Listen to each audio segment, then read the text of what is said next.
Good afternoon, everyone. Bonjour à tous, and welcome to this special webinar organized by the African Policy Institute of the Denis and Lenora Floretta Foundation. Indeed, as part of activities at the African Policy Institute, the Governance and Democracy Division of the Institute is organizing this special webinar on the theme, how effective are the sanctions enacted by African regional organizations against unconstitutional changes of government in Africa? And would like to encourage everyone who is joining this webinar today to please send in your questions as panelists at the discussions. You can use the Q&A box below to send in your questions, and also use the chat box to interact with panelists and with attendees. Introducing today's moderator, the moderator for today's event is none other than Dr. Steve Kameton, who is the Democracy and Governance Analyst at the African Policy Institute. Good afternoon, Dr. Steve. It's a pleasure to have you moderate this very wonderful session. Please, can everyone please indicate where they're joining us from? We know people are joining us from different parts of the world, so do let us know that in the chat section. Over to you, Dr. Steve. Bon après-midi. Bon après-midi, Ansel Langlois. Merci l'opportunité, l'occasion que vous me donnez de prendre la parole. Chers participants, merci à toutes et à tous d'avoir répondu présent à cette invitation du Carrefour Policy Institute, de ce moment d'échange, ce panel de haut niveau que nous avons le plaisir de modérer et d'avoir cet après-midi sur une question fondamentale et épineuse qui concerne les relations africaines. Quelle efficacité des sanctions des organisations régionales africaines contre les changements anticonstitutionnels de gouvernement en Afrique? Eh bien, le continent africain connaît depuis plusieurs mois maintenant et peut-être plusieurs années le retour des changements anticonstitutionnels de gouvernement. La question demeure véritablement préoccupante en dépit d'un mariopage de textes et de normes adoptés par ces organisations pour lutter et surtout combattre les changements anticonstitutionnels de gouvernement. Tenez, tout récemment encore, le coup d'État manqué en Guinée-Bissau et plus tôt encore, c'était le Burkina Faso, c'était le Mali, c'était la Guinée, c'était le Tchad. Voilà donc le continent africain qui continue à revivre la question fondamentale des coups d'État et des changements anticonstitutionnels de gouvernement. La question que nous voulons nous poser ce soir, c'est de questionner l'efficacité des sanctions qui sont prononcées par ces organisations régionales africaines, en l'occurrence l'Union africaine et les communautés économiques régionales impliquées dans la promotion de la bonne démocratie, de la démocratie et de la bonne gouvernance en Afrique. Quelle est donc l'efficacité de cette sanction? Vous aurez donc compris que le prétexte de ce débat, c'est évidemment les sanctions prononcées par la CEDEAO contre un État, le Mali en l'occurrence, plusieurs sanctions sévères, jugées par certains moins sévères pour d'autres, ont été prononcées contre cet État, au sommet duquel trône aujourd'hui une transition militaire. Pour donc évoquer les contours de cette thématique d'une importance particulière, nous avons convié des invités triés sur le volet. Et votre participation, le nombre d'inscriptions que nous avons reçues à l'annonce de ce webinaire montre combien le panel a été attractif pour nous. Permettez-moi, mesdames et messieurs, d'introduire ceux et celles qui font partie de ce magnifique panel de l'Afrique. Je voudrais commencer par le doyen, le plus grand d'entre nous. Alors, il est forcément l'une des sommités du droit public qui arpente sans complexe aujourd'hui les couloirs de la prestigieuse université Panthéon 1, Sorbonne. Après l'université de Caen en Basse-Normandie, où il a occupé plusieurs postes de responsabilité successivement, les fonctions de directeur, de master de droit fondamentaux, vice-président de l'université, doyen de la faculté de droit. Il a dirigé tour à tour à l'université située place Panthéon, le département de droit social de l'Institut de recherche juridique de la Sorbonne et le centre de formation continue Panthéon-Sorbonne. Professeur associé à l'université de Bangui, il communique son savoir éclectique dans plusieurs universités européennes et à l'université du Togo, de Lomé au Togo. Contre l'Union européenne et de nombreuses organisations internationales, ce fin limier des procédures devant les juridictions internationales et européennes compte plusieurs pluriels du droit. Il est chroniqueur de la vie juridique, politique et sociale des pays africains dans différents médias nationaux et internationaux. Il parle un projet de mise en place d'un nouveau think tank dénommé Nouvelle Perspective démocratique africaine. Vous l'avez reconnu, mesdames et messieurs, c'est un honneur pour nous de recevoir cet après-midi le professeur Jean-François Akandi Kombe. Professeur, bonsoir et bienvenue. Bonsoir, docteur. d'avoir répondu présent à ce moment d'échange très attendu. Bonsoir. Alors, notre deuxième panéliste, merci infiniment, professeur. Merci pour votre disponibilité. Alors, notre deuxième panéliste est un jeune loup aux dents longues, mais plutôt bien aiguisé. Je voudrais donc remercier le professeur Atandi d'être là et surtout Madi de répondre présent et remercier également tous nos participants qui sont en ligne en ce moment et qui nous écoutent. Vous pourrez donc mener le débat dans la chat box. Je voudrais simplement indiquer cela. Le temps vous sera donné tout à l'heure, chers participants, pour prendre la parole et poser vos questions, contribuer. Mais vous pouvez commencer à mener le débat dans la chat box. Alors, je vous invite, cher professeur Emadi, à rentrer de plein pied dans ce qui est le plat de résistance de ce jour. Commençons par faire un état des lieux des crises du constitutionnalisme en Afrique. Coup d'État, le coup d'État militaire est devenu comme une donne. Le droit de la transition démocratique est finalement devenu comme une acceptation sur le continent. Je voudrais commencer par vous, professeur. Comment expliquer cela? Transition démocratique, quelles sont les causes véritables, en votre sens, qui permettent d'expliquer cette crise du constitutionnalisme que nous connaissons sur le continent avec la résurgence des coups d'État militaires? Alors, j'ai plutôt tendance à penser qu'il n'y a pas seulement qu'une crise du constitutionnalisme. La crise est beaucoup plus large que cela. C'est une crise sociale, sociétale. Et aujourd'hui, comme pour toutes les crises sociales, il y a des causes qui sont extrêmement nombreuses. Sur le plan des institutions et sur le plan politique, évidemment, nous avons, lorsqu'on regarde le paysage des coups d'État que vous avez cités tout à l'heure, il y a un arrière-plan d'échec des processus dits démocratiques. Mais je voudrais ici préciser on dit de temps en temps que les coups d'État sont une réaction ou marquent l'échec de la démocratie en Afrique. Non. Personnellement, moi, ce que je crois, c'est que les coups d'État viennent marquer l'échec de processus qui ont conduit à une corruption de la démocratie. À faire en sorte que la démocratie ne représente plus rien. Mais il n'y a pas que ces éléments-là d'ordre institutionnel, mais qui touchent aussi aux libertés publiques, qui ne sont pas là, qui touchent à la déconnexion du pouvoir de la base sociale, de sa base sociale, et à la corruption de l'ensemble des procédures. Il y a aussi, me semble-t-il, des données d'ordre économique et social plus général, l'état de pauvreté, le problème de l'emploi, la désespérance, l'absence de projection, l'absence de possibilité de projection dans l'avenir. Tout cela fait que nous avons en Afrique des sociétés bloquées, pas seulement sur le plan politique, mais aussi sur le plan social. Donc, c'est une crise qui n'est pas seulement du constitutionnalisme, qui est beaucoup plus vaste que cela et beaucoup plus profonde, me semble-t-il. Alors, vous parlez bien de société bloquée, pour emprunter l'expression à Pierre Bourdieu, et je pense que vous convoquez tous les différents aspects. Vous avez dit que ce n'est pas simplement une crise du constitutionnalisme, mais également une crise sociale et économique. Alors, docteur Madi, à votre niveau, comment vous pouvez expliquer, comment comprenez-vous la multiplication de ces crises finalement qui finissent par impacter ce qui avait été célébré à l'orée des années 90 comme le printemps des démocraties en Afrique? Je disais merci pour la question, Dr. Steve. Je vais essayer de reculer un peu en arrière pour qu'on puisse regarder déjà la démocratie qu'on a en Afrique, comment la démocratie a été installée en Afrique. C'est ça la bonne question qu'on doit se poser actuellement. Pourquoi? Parce que si on dit on va s'attaquer directement pour dire pourquoi on a des coups d'État contre la démocratisation de nos pays, il faut regarder d'abord la démocratie que nous, on a. Bon, je pense bien que nous, notre démocratie, c'est une démocratie prêtée. C'est-à-dire c'est une démocratie qu'on a essayé de copier ce que les Européens ou l'Occident en général qui est en train d'appliquer chez eux, qui va aller avec leur environnement, leur société, leur tradition et culture.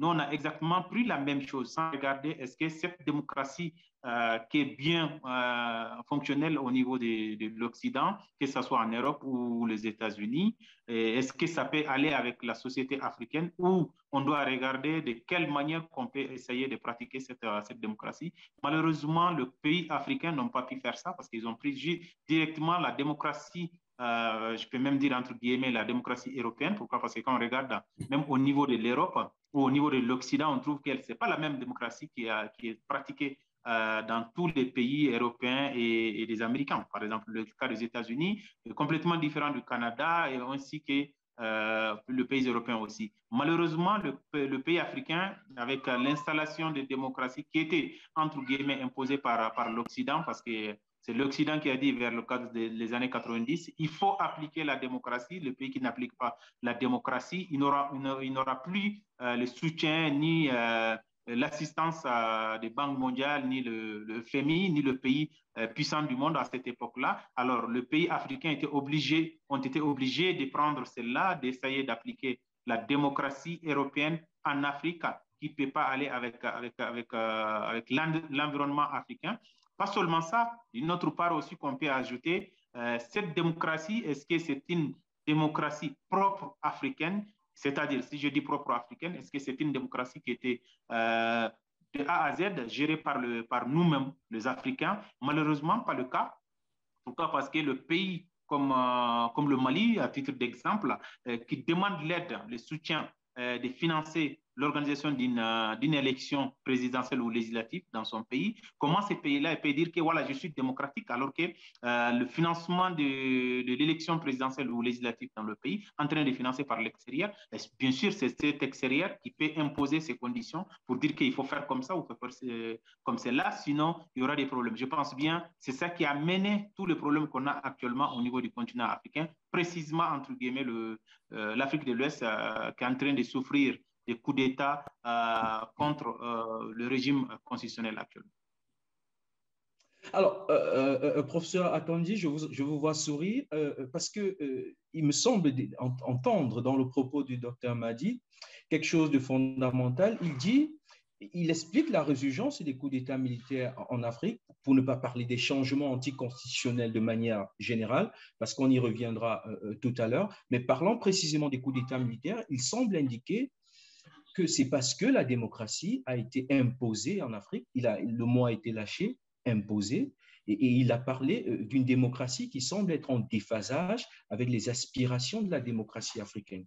Quel est le commentaire que ça vous inspire, professeur? Et je voudrais simplement pour rajouter, pour vous permettre de développer davantage, vous citez vous-même dans une autre tribune que vous avez faite, vous avez dit on ne peut pas parler de l'échec de la démocratie en Afrique, mais plutôt c'est un échec de la pratique de la démocratie qui est à la base des coups d'État militaires. Alors, je rejoins assez largement les propos du docteur Ibrahim Kanté lorsqu'il s'agit de dire que nos constitutions, nos institutions ont été calquées sur des institutions à l'extérieur. Alors, ma position, plus globalement, est un peu plus nuancée. Je crois qu'il nous faut, en tant qu'Africains, rendre aussi aux Africains ce qui leur revient. On insiste souvent sur la conférence de la Baule comme étant le marqueur du passage des États africains à la démocratie sous contrainte, un peu comme l'a rappelé tout à l'heure le docteur Ibrahim Kanté. Mais je voudrais rappeler ici qu'avant la conférence de la Baule, il y avait déjà eu des conférences nationales souveraines sur le continent africain. Il y a un certain nombre de pays qui avaient déjà convoqué des conférences nationales souveraines et des conférences nationales souveraines précisément parce qu'il s'agissait de projeter une mutation des sociétés africaines vers autre chose. Et les conférences nationales souveraines, bien sûr, il y a eu l'UCAS, si on peut l'appeler comme ça, l'UCAS de la France à travers la conférence de la Baule, mais même, il suffit de regarder très concrètement comment ces conférences nationales se sont mises en place dans nos différents pays pour comprendre qu'il y avait véritablement un enracinement de la pensée. Il y a une demande. Pour aller à l'essentiel, il y a une demande qui est une demande africaine, ou en tout cas un cri qui est un cri africain, qui est de dire plus jamais ça, c'est-à-dire plus jamais les gouvernements autocratiques qu'on avait connus dans les années 90, plus jamais les coups d'État que l'on avait connus, plus jamais cet accaparement du pouvoir par une élite et par une minorité que nous avions connu. Donc il y a une vraie demande africaine. Cette demande africaine-là, qui est de dire plus jamais ça, nous voulons autre chose et nous voulons autre chose comme société politique, il me semble qu'on peut le résumer en disant que les Africains, comme aujourd'hui d'ailleurs, il y a une profonde aspiration à la liberté, à décider de son sort dans son pays à travers un gouvernement que l'on se donne et que l'on contrôle. Et donc, j'emploie plutôt ce descriptif-là plutôt que d'employer le terme démocratie, parce que le terme démocratie a une charge telle qu'il nous projette vers des horizons où nous ne sommes pas nécessairement d'accord. Mais cette demande-là, qui a été une demande africaine, le problème, c'est que justement, par une conjonction de facteurs extérieurs, le professeur Ibrahim Kanté l'a très très bien expliqué tout à l'heure, je n'y reviens pas, mais ces facteurs extérieurs se sont conjugués à des facteurs internes. En fait, il y a une conjonction des élites. Nos gouvernants ont participé aussi à cela. Il y avait des Africains qui y trouvaient leur intérêt pour conserver le pouvoir, pour s'enrichir, etc. Et cette idée-là, cette idée fondamentale des sociétés africaines qui, à travers les conférences nationales souveraines, s'étaient exprimées, cette demande n'a pas trouvé de réponse.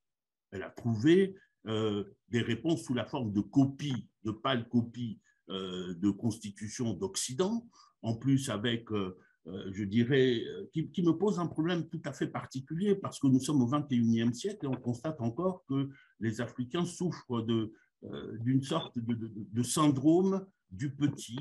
On va aller chercher des constitutionnalistes en France, dans d'autres pays, même parfois des constitutionnalistes qui sont médiocres, hein, je le dis ici, même s'ils m'écoutaient ici, ce sont des collègues, je les connais. On va chercher des constitutionnalistes médiocres qui viennent, qui restent dans des hôtels, qui fabriquent des constitutions. Et à vrai dire, ce n'est pas autre chose que la convocation d'un mercenariat intellectuel en Afrique, de la même manière qu'on a des mercenaires qui portent les armes.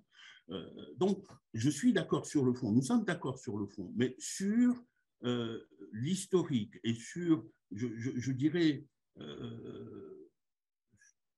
sur la relation, il faut être plus nuancé, me semble-t-il.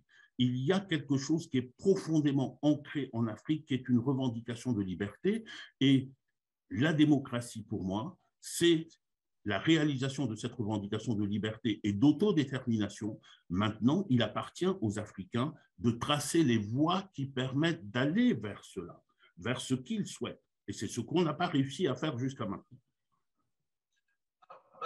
Vous parlez bien de tracer la voie, mais on voit bien que la voie, elle semble difficilement empruntable, parce que c'est vraiment la réjouissance. Nous ne vous entendons pas bien. Alors, est-ce que vous m'écoutez bien? Est-ce que vous m'écoutez bien? Oui, maintenant ça va. Un petit peu, ça va mieux, ça va mieux. On va essayer de tenir le pari technologique cet après-midi. C'est un peu compliqué, mais on va tenir. J'ai bien saisi votre propos et vous parliez d'emprunter la voie.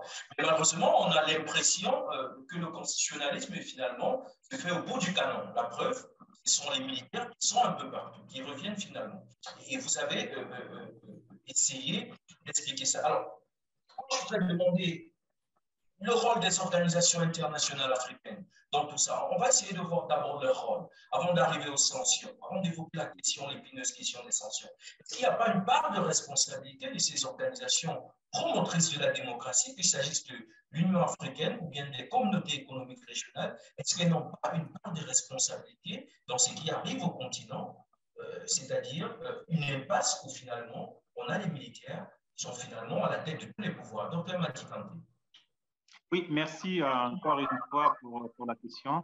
Vraiment, on peut bien signaler que les organisations régionales ou même continentales, qui est l'Union africaine, ils ont vraiment une responsabilité par rapport à tout ce qui se passe actuellement dans le continent africain, notamment ce qui concerne, si on regarde la gestion, la bonne gouvernance et aussi au niveau de la sécurité. Pourquoi? Parce que si on regarde les pays qui ont connu tout ce qui est des coups d'État dans différents pays, je prends le cas d'exemple comme le Mali et le Burkina actuellement, et même Guinée, on trouve que les organisations qui sont là, que ce soit la CEDEAO, que ce soit l'Union africaine, qui voient clairement les changements qui ont mené par le président au pouvoir, et en même temps de faire ces changements-là, les organisations sont là sans réagir, sans condamner, sans rien faire. Mais c'est à partir du coup d'État menés par exemple par un petit groupe de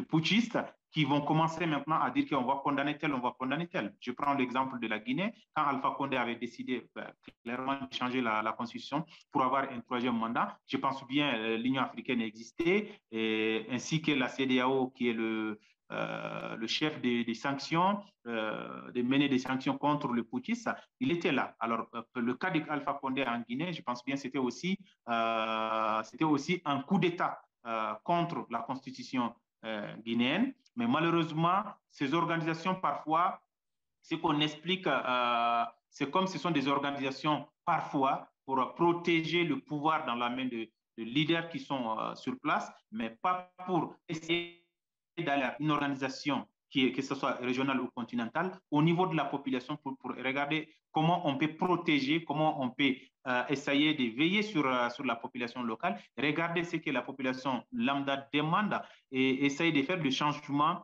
et d'aller vers tout ce qui concerne le développement, tout ce qui concerne la bonne gouvernance, ainsi que d'impliquer toute la population dans la vie politique d'un pays. Mais malheureusement, c'est ça qui se passe actuellement dans le continent africain, notamment chez les organisations régionales ou continentales comme l'Union africaine. Alors, si elles ont cette part de responsabilité, on voit quand même qu'elles sont promptes à réagir avec les sanctions. Restons précisément sur le cas du Mali et de la CEDEAO. Restons sur ce cas et je voudrais l'évoquer avec vous, professeur. On a vu le 9 janvier dernier la CEDEAO qui a adopté tout un appareillage de sanctions contre le Mali, les autorités de transition maliennes. C'était des sanctions d'ordre économique, gel des avoirs, fermeture des frontières, rappel des ambassadeurs et même la mobilisation de la force en attente de la CEDEAO. Certains ont jugé ces sanctions contre-productives, tandis que d'autres ont estimé qu'elles étaient irrationnelles, peut-être non proportionnelles et peut-être même encore inopportunes. Sur le cas d'espèces maliennes précisément, les sanctions qui ont été appliquées par la CEDEAO. Quel est votre commentaire, professeur? Quelle est l'analyse qu'on peut en faire? Qu'est-ce qu'on peut y comprendre? Alors, si vous permettez, docteur, permettez-moi un instant de revenir un tout petit peu aux propos pour compléter, abonder dans le sens du docteur Ibrahim Kanté, en ce qui concerne les instruments, les instruments au plan continental et au plan régional. Bon, il faut jeter l'eau du bain qui est sale, mais il faut conserver le bébé qui est très beau, parce qu'on peut en faire quelque chose un peu plus tard. Ce que je voudrais dire par là, c'est qu'il y a quelque chose dans ce qui s'est passé à la CEDEAO et au niveau de l'Union africaine qui est plutôt quelque chose dont les Africains étaient fiers, très fiers. C'est-à-dire que dans les organisations régionales, nous étions les seuls en Afrique à avoir décidé de porter l'idéal démocratique au plan régional et au plan continental, avec la charte de l'Union africaine sur la démocratie, les élections et la gouvernance, et avec le protocole de la CEDEAO sur la démocratie et la bonne gouvernance, qui d'ailleurs, dans ces termes, indique bien qu'il s'agit là d'une dynamique qui fixe des principes de convergence constitutionnelle.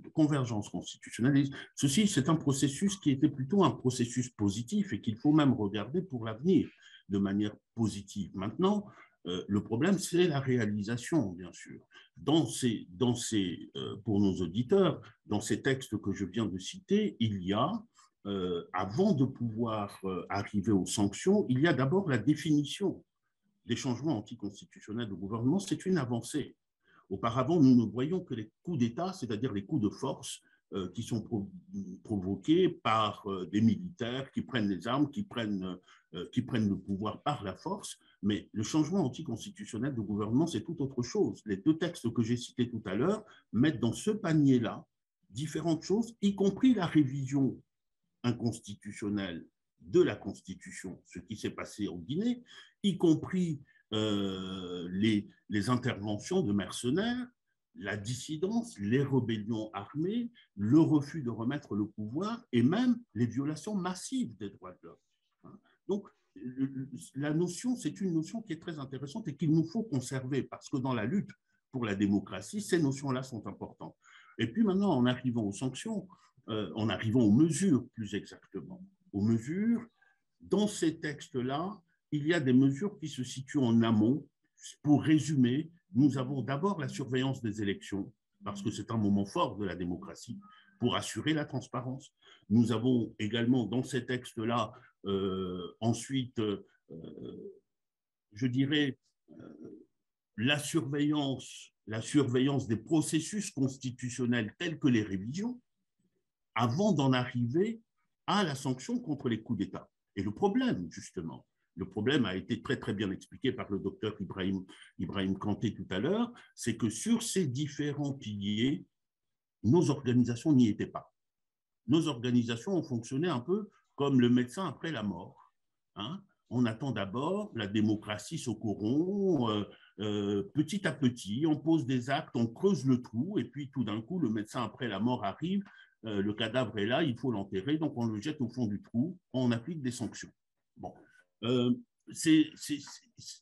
je pense que ceci est très très grave, parce que au-delà de toutes les questions que nous nous posons, se joue quelque chose qui est la crédibilité de ces organisations, voire même leur légitimité.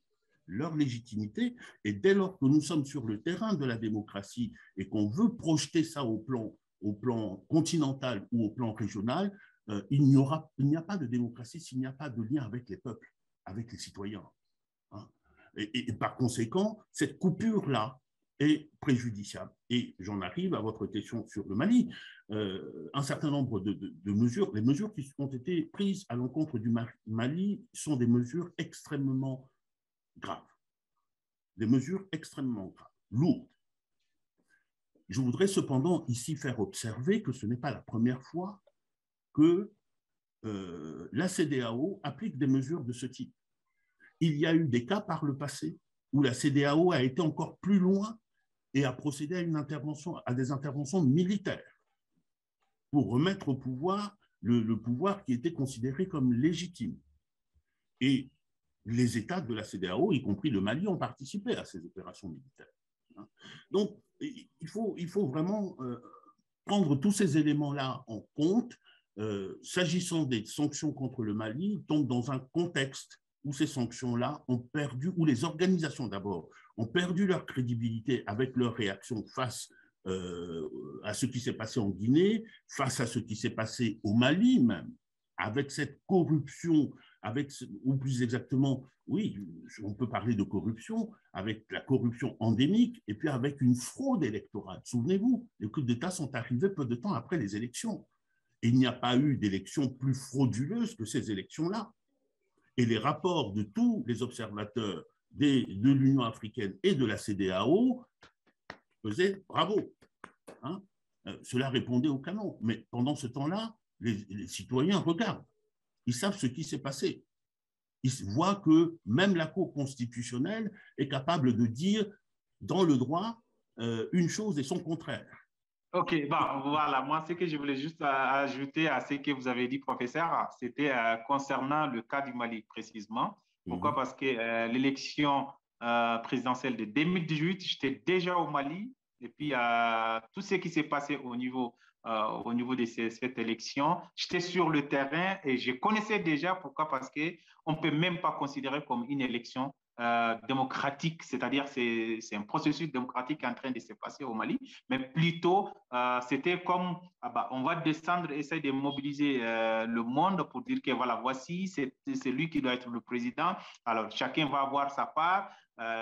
Pour vous dire la vérité, quand j'étais au Mali en 2018, on achetait des gens par 1000 francs, 2000 francs CFA, c'est-à-dire un président qui voulait avoir 5 ans de mandat. L'essentiel, c'était quoi? De mobiliser, de prendre le bus en location et mettre ça dans les différents quartiers de Bamako. Et puis, en disant clairement, venez aller voter pour tel, et puis vous aurez chacun à votre retour, chacun aura 2000 francs ou 1000 francs. Alors, c'est ça exactement, c'est ça qui était passé en 2018.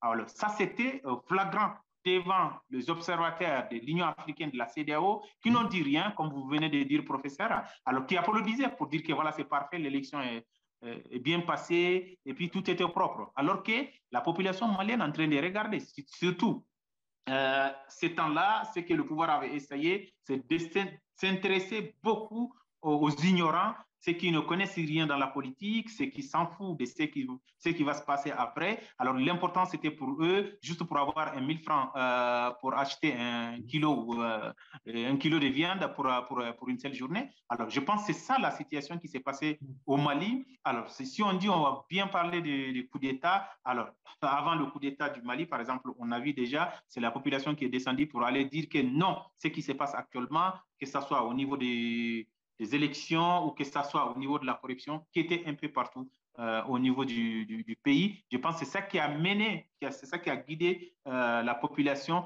de même aller demander le président de quitter le pouvoir. Alors, et après, maintenant, on a vu le reste, ce qui s'est passé en 2020 et jusqu'à aujourd'hui, la situation, on est toujours dans la même situation qui n'a pas de solution. Et aussi avec l'ingérence, l'ingérence de l'extérieur, que ce soit du côté de deux blocs, de partout, qui ont choisi le pays comme le terrain de concurrence. Alors chacun, c'est comme chacun, il vient avec son pouvoir, comment il peut gagner, alors il essaie de le faire, que ce soit de faire de mettre les sanctions sur la population qui est en train de souffrir. Depuis 2012, la population malienne, chaque année, je fais le nord du Mali, la situation de la population, on ne peut même pas imaginer, mais toujours avec toutes ces situations, toutes ces difficultés, on continue à encore punir la population, comme quoi c'est la population qui est responsable de la corruption, c'est les responsables du malfonctionnement de la démocratie dans le pays, alors que la population qui n'a rien à voir avec tout ce qui se passe actuellement dans le pays. Voilà, je pense peut-être Steve, s'il est déjà revenu, on peut lui repasser la parole. Non, justement, je suis là, Madi, et tu es sur le terrain, tu as évoqué la situation du terrain qui corrobore exactement le propos du professeur. Alors, je voudrais évoquer, restant sur les sanctions. Alors, les autorités de la transition malienne ont évoqué, ils ont parlé de l'ingérence, de la manipulation de la CEDEAO par les puissances extérieures. Je les cite. En ce qui concerne les sanctions. Alors, Madi, je vais t'écouter sur cet aspect avant de passer la parole au prof. La question des sanctions. Quel est le rôle des puissances extérieures? Écoutez, déjà, le problème le cas du Mali, ça a commencé depuis le premier coup d'État. Parce que depuis le premier coup d'État, on a vu déjà tout ce qui concernait les propositions de l'équipe de transition déjà, qui étaient déjà des paroles prononcées par l'extérieur, avant des CEDEAO déjà, pour dire que voilà, ce on demande à la junte malienne, c'est juste de donner le pouvoir, de remettre le pouvoir à un civil qui va diriger la transition. Ça, c'était déjà des paroles qui viennent de l'extérieur du continent. Ce n'est pas de la CEDEAO au début. Et après, maintenant, la CEDEAO continue à aller sur la même voie. Et après, maintenant, on a eu un président de la transition civile, même si c'était un retrait de l'armée, avec un premier ministre civil aussi. Et du coup, au niveau du Mali, à ce temps-là, on a eu beaucoup de changements au niveau du Mali. Parce que tout ce temps-là, j'étais déjà au Mali. Ce qui s'est passé au Mali à ce temps-là, c'était vraiment un peu difficile. Pourquoi? Parce que c'est des manipulations internes qui s'est passé à ce temps-là. Je pense bien que le putschiste ne voulait pas tomber dans le même calebasse que Amadou Aya Sanogo. C'est la raison pour laquelle ils ont mené encore le deuxième coup d'État, c'est-à-dire pour qu'ils ne soient pas dans la prison eux tous, et puis de passer par la voie d'Amadou Aya Sanogo. Ils ont essayé de changer, de faire un autre coup d'État pour dire que voilà, voici ce qu'on va faire, ça sera sur telle base. Alors, quand le deuxième coup d'État est intervenu, effectivement, avant les sanctions, déjà, on a entendu déjà paraphraser de certains responsables français qui disaient écoutez, ce qu'on va faire, on va soutenir la CEDEAO de sanctionner le Mali pour que la junte fait retour.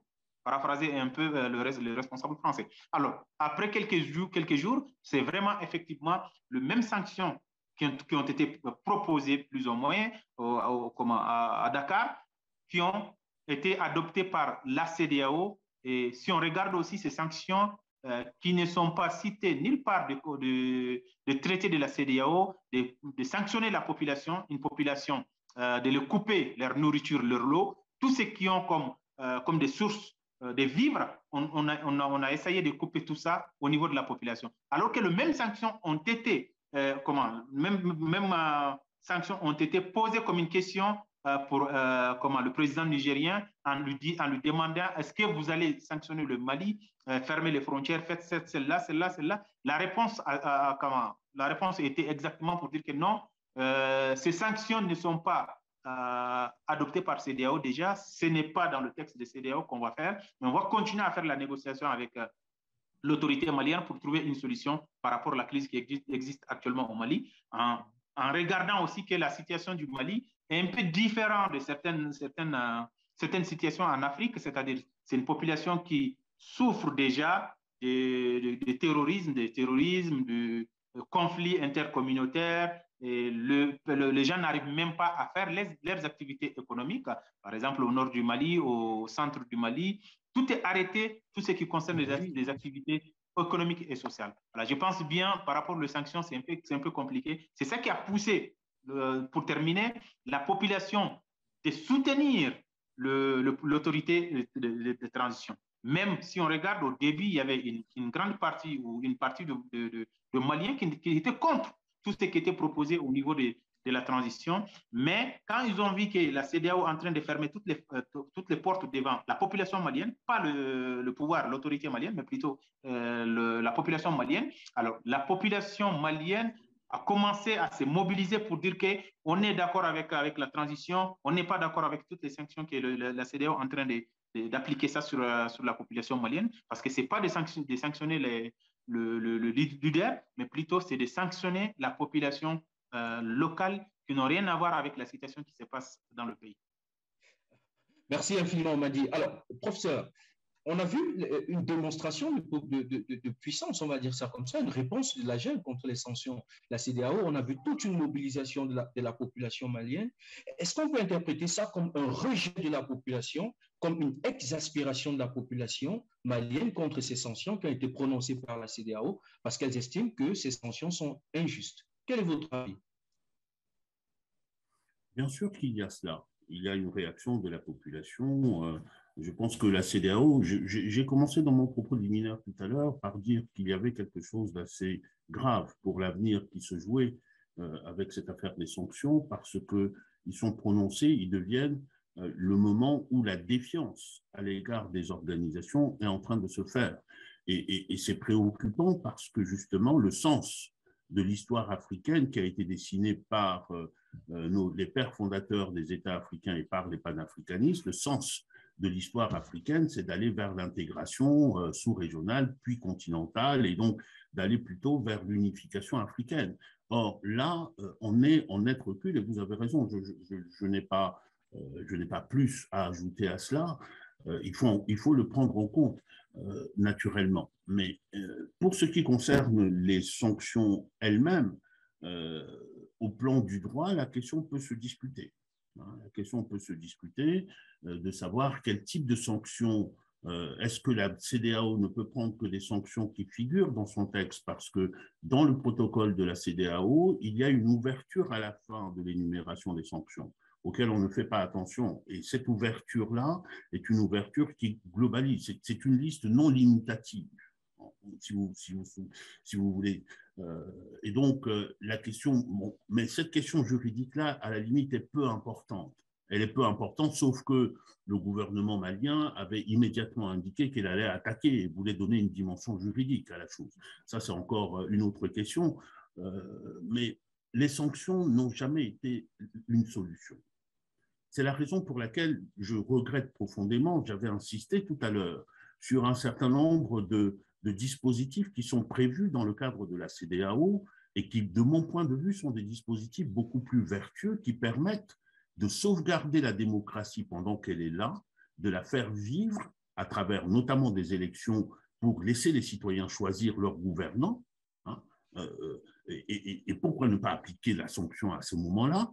Pourquoi ne pas appliquer la sanction lorsque il y a des tentatives de révision inconstitutionnelle du gouvernement dont l'objectif est de ne pas assurer la transmission du pouvoir? On est là dans des manœuvres qui sont des manœuvres profondément antidémocratiques. Autrement dit, la CEDEAO comme l'Union africaine ont tout à fait les moyens, avaient les moyens, et ils les ont encore, de faire vivre la démocratie et de le faire vivre au profit des citoyens. Parce que en agissant pour des élections transparentes et libres, en agissant pour qu'il n'y ait pas de captation ou de fraude à la Constitution, ou en agissant pour que les citoyens puissent avoir la liberté d'expression, puissent circuler librement, ne puissent pas être emprisonnés. Je vous citais tout à l'heure dans les textes, les violations massives des droits de l'homme peuvent donner lieu aussi à des sanctions. Au lieu de faire, comme je le disais tout à l'heure, le médecin après la mort, la question de la sanction, il n'y a jamais de bonne sanction. Dans la vie internationale, lorsqu'on arrive sur le terrain des sanctions, on est dans des relations d'État à État ou d'organisation à État. On sanctionne un État. On fait comme si, derrière cet écran étatique, il n'y avait pas des êtres de chair et de sang comme vous et moi qui avaient des activités, qui ont besoin de manger, qui ont besoin de se nourrir, qui ont besoin d'envoyer leurs enfants à l'école. Et donc, à chaque fois qu'il y a des sanctions qui sont prononcées, il y a de la souffrance pour la population. Et c'est un élément qui devrait n'être qu'un élément de dernier recours. Mais pour qu'il soit de dernier recours, il faut avoir fait la preuve que nous sommes intervenus en amont et que nous avons échoué. Mais tel n'est pas le cas. Alors, si la sanction, finalement, elle n'est pas la solution, je voudrais convoquer le cas du Mali pour mieux comprendre les sanctions, parce que c'est vraiment le cœur. Est-ce que, je veux dire quoi, la défiance vis-à-vis des sanctions prononcées par la CEDEAO ne se justifie pas par la disparité qu'on a observée? Regardons par exemple la Guinée. La Guinée qui fait partie de la sous-région de la CEDEAO. Regardons par exemple le cas de Burkina Faso. Alors, comment comprendre ces sanctions à géométrie variable? D'un côté, on a des sanctions assez fortes contre le Mali et pourtant, au Burkina Faso, en Guinée, on a vu la CEDEAO un peu plus modérée et même l'Union africaine. Est-ce que finalement, la défiance vis-à-vis des sanctions n'est pas due à ces sanctions à géométrie variable? Madi. Oui, ce que je voulais juste dire ici, je vais être très bref. Écoutez, au niveau de la CEDEAO, je pense que ma première thèse, c'était sur la CEDEAO. À cette époque-là, c'est pour cela que je disais la CEDEAO avant 2015 et la CEDEAO après 2015, il y a vraiment une grande différence entre les deux CEDEAO. Pourquoi je dis ça? Parce que la CEDEAO avant 2015, c'était une CEDEAO qui se dirigeait vers, si on peut dire, vers une CEDEAO du peuple, pas une CEDEAO de dirigeants. Mais à partir de 2015, la CEDEAO a pris une autre vision complètement différente de la première voie, qui est devenue maintenant la CEDEAO de dirigeants. C'est-à-dire, si on est d'accord avec tel dirigeant, alors si on fait un coup d'État contre ces messieurs dirigeants, alors il y aura un problème. Pourquoi? Parce que les sanctions qui vont être adoptées, ça sera complètement différent. Un gens qu'on n'est pas d'accord avec lui, et puis on fait un coup d'État contre lui, plus ou moins la CEDEAO peut tolérer les putschistes qui sont actuellement, qui ont mené le coup d'État contre ces dirigeants qui n'est pas très aimé ou qui n'étaient pas d'accord avec les restes des dirigeants sur certaines choses. Alors, pourquoi je dis ça? Parce que quand on regarde le cas du Mali, c'est vraiment différent. Ce n'est pas seulement le cas d'aujourd'hui. Hein. Je parle même depuis Amadou Aya Sanogo. Pourquoi? Parce que quand Amadou Aya Sanogo a fait le coup d'État au Mali en 2012, c'était des sanctions immédiates de fermer les frontières du Mali. C'est-à-dire sans passer par la première étape qui était d'abord de sanctionner tout ce qui est la participation du pays dans les activités de la CEDEAO et tout ça. Et après, maintenant, de venir en deuxième étape. C'était la première étape de fermer complètement les frontières. Quand on regarde dans d'autres pays, comme le cas de Guinée, Steve, vous venez de citer tantôt, et le cas du Burkina, on n'a pas pris les mêmes sanctions exactement comme ce qui s'est passé au niveau du Mali, en fait. Alors, même ce qu'on avait imposé encore, ce n'était pas le même. Alors, dans ce cas-là, c'est la raison pour laquelle la jeunesse ouest-africaine, précisément entre guillemets la malienne, qui montre que la CEDEAO n'est pas là pour la population, mais plutôt la CEDEAO est là pour le dirigeant, pour protéger le dirigeant et puis d'essayer de garder tous ceux qui sont au pouvoir et puis puissent continuer et faire leur activité ensemble. Pas seulement ça, avant 2015, moi quand je faisais des rencontres au niveau de la CEDEAO, tout ce que j'ai pu accueillir en tant qu'étudiant-chercheur, en tant que doctorant, c'était le dirigeant qui montre clairement que la CEDEAO est là pour la population. La CEDEAO ferme toutes les portes devant tout ce qui est l'ingérence de l'extérieur, tout ce qui est des pays qui essayaient de se mêler dans les affaires ouest-africaines. Alors, ils fermaient les portes. Mais par contre, après 2015, tout ce qu'on voit, c'est le soutien, le pouce qui vient de l'extérieur à l'interne de la CEDEAO. Le cas de ECO, ce n'est pas notre sujet aujourd'hui, mais le cas de ECO, par exemple, qui était déjà préparé pour dire que voilà, voici nouvelle monnaie unique pour l'espace CEDEAO qui va être adoptée. Tous les pays seront à l'intérieur de ces monnaies-là, mais malheureusement, avec l'ingérence qui vient de l'extérieur, la CEDEAO, elle a fini de bloquer tout ce qui était ces textes, propres textes en application. Alors, je pense bien, vraiment, il y a une différence par rapport à cette CEDEAO avant 2015. Juste, j'ai donné l'exemple de 2015, mais c'était même un peu avant 2015 et la CEDEAO d'aujourd'hui. Alors, on a beaucoup parlé de la CEDEAO comme si les coups d'État militaires ou bien les changements anticonstitutionnels ne concernaient que la sous-région Afrique de l'Ouest. Alors, je voudrais convoquer le cas soudanais particulièrement avec le prof. Le cas soudanais quand même est assez impressionnant. On voit quand même des militaires qui sont présents. On voit une population qui est complètement à l'opposé des prétentions militaires et des morts tout le temps. Mais on voit par exemple que la communauté de l'Afrique de l'Ouest est silencieuse sur le cas. L'Union africaine, en amont, est également silencieuse. Peut-être n'est pas suffisamment audible sur le cas soudanais. On voit par exemple la situation au Tchad, qui est assez particulière, qui est une situation assez particulière.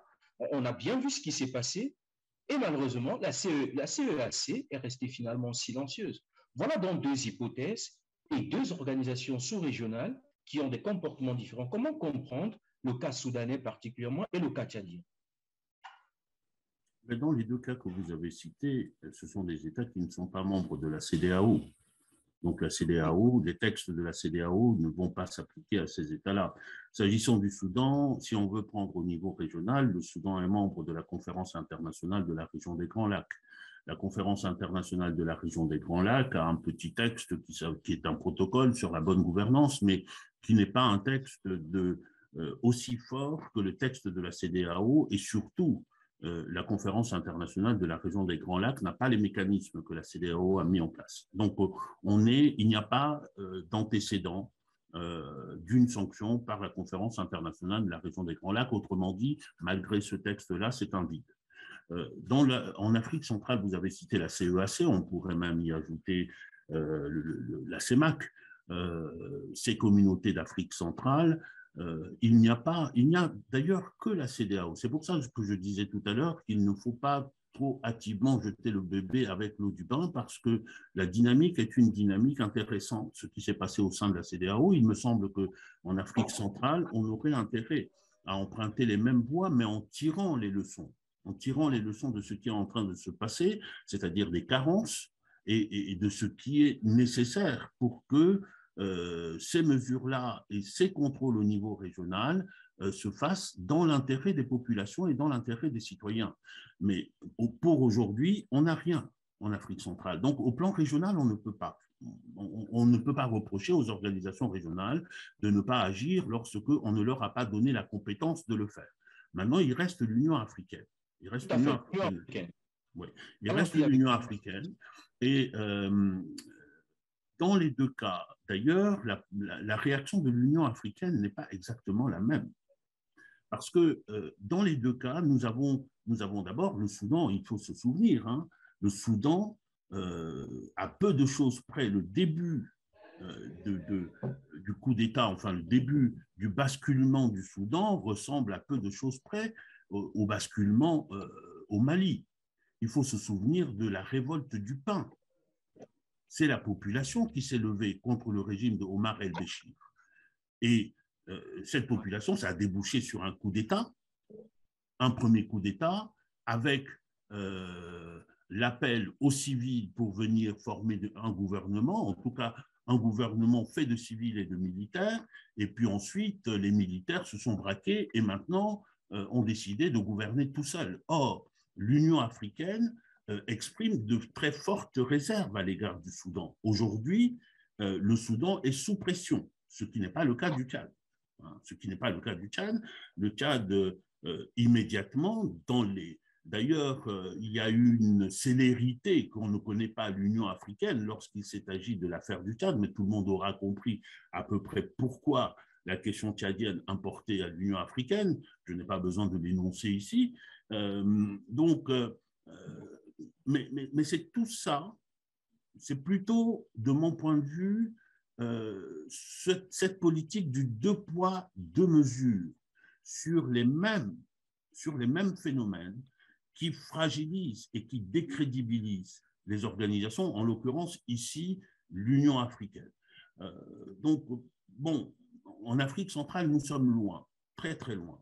Il faudrait, mais bien sûr, il faudrait des dynamiques pour pouvoir arriver à un point où on met en place des mécanismes de surveillance de la démocratie, je dirais même des mécanismes, même pas seulement de surveillance, des mécanismes de vitalisation de la démocratie.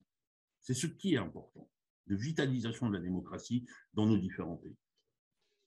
Merci infiniment, professeur. Alors, avant de suite, je voudrais accueillir notre troisième panéliste qui est là. On a le docteur Nyagali Bagayoko qui nous a rejoint. On me signale qu'elle est là et nous sommes très heureux de l'accueillir. Merci infiniment, Madame Dr Bagayoko, de nous recevoir. Je sais que votre agenda était extrêmement chargé aujourd'hui. Alors, je vais dire quelques mots rapides sur le Dr Nyagali Bagayoko qui crève l'écran toutes les fois qu'elle a l'occasion de parler. PhD en sciences politiques et surtout... et surtout très experte, très au fait des questions sécuritaires. Elle est présidente de l'African Security Sector Network. Voilà, c'est un plaisir, madame, de vous accueillir. Alors, je vais vous accueillir à chaud. Hein. On est parti, on est vraiment en train de questionner ces sanctions-là. Alors, je vais évoquer le cas malien, précisément. Une question de géopolitique d'entrée de jeu. On a bien vu comment les sanctions qui ont été appliquées par la CEDEAO au Mali ont fait l'objet d'un blocus au niveau du Conseil des Nations Unies. Conseil de sécurité des Nations Unies. Ces sanctions n'ont pas été entérinées par le Conseil des Nations Unies. Alors, la question, c'est de savoir, est-ce que finalement, l'Afrique ou alors le Mali n'est pas l'objet d'une nouvelle bataille géopolitique entre les grandes puissances?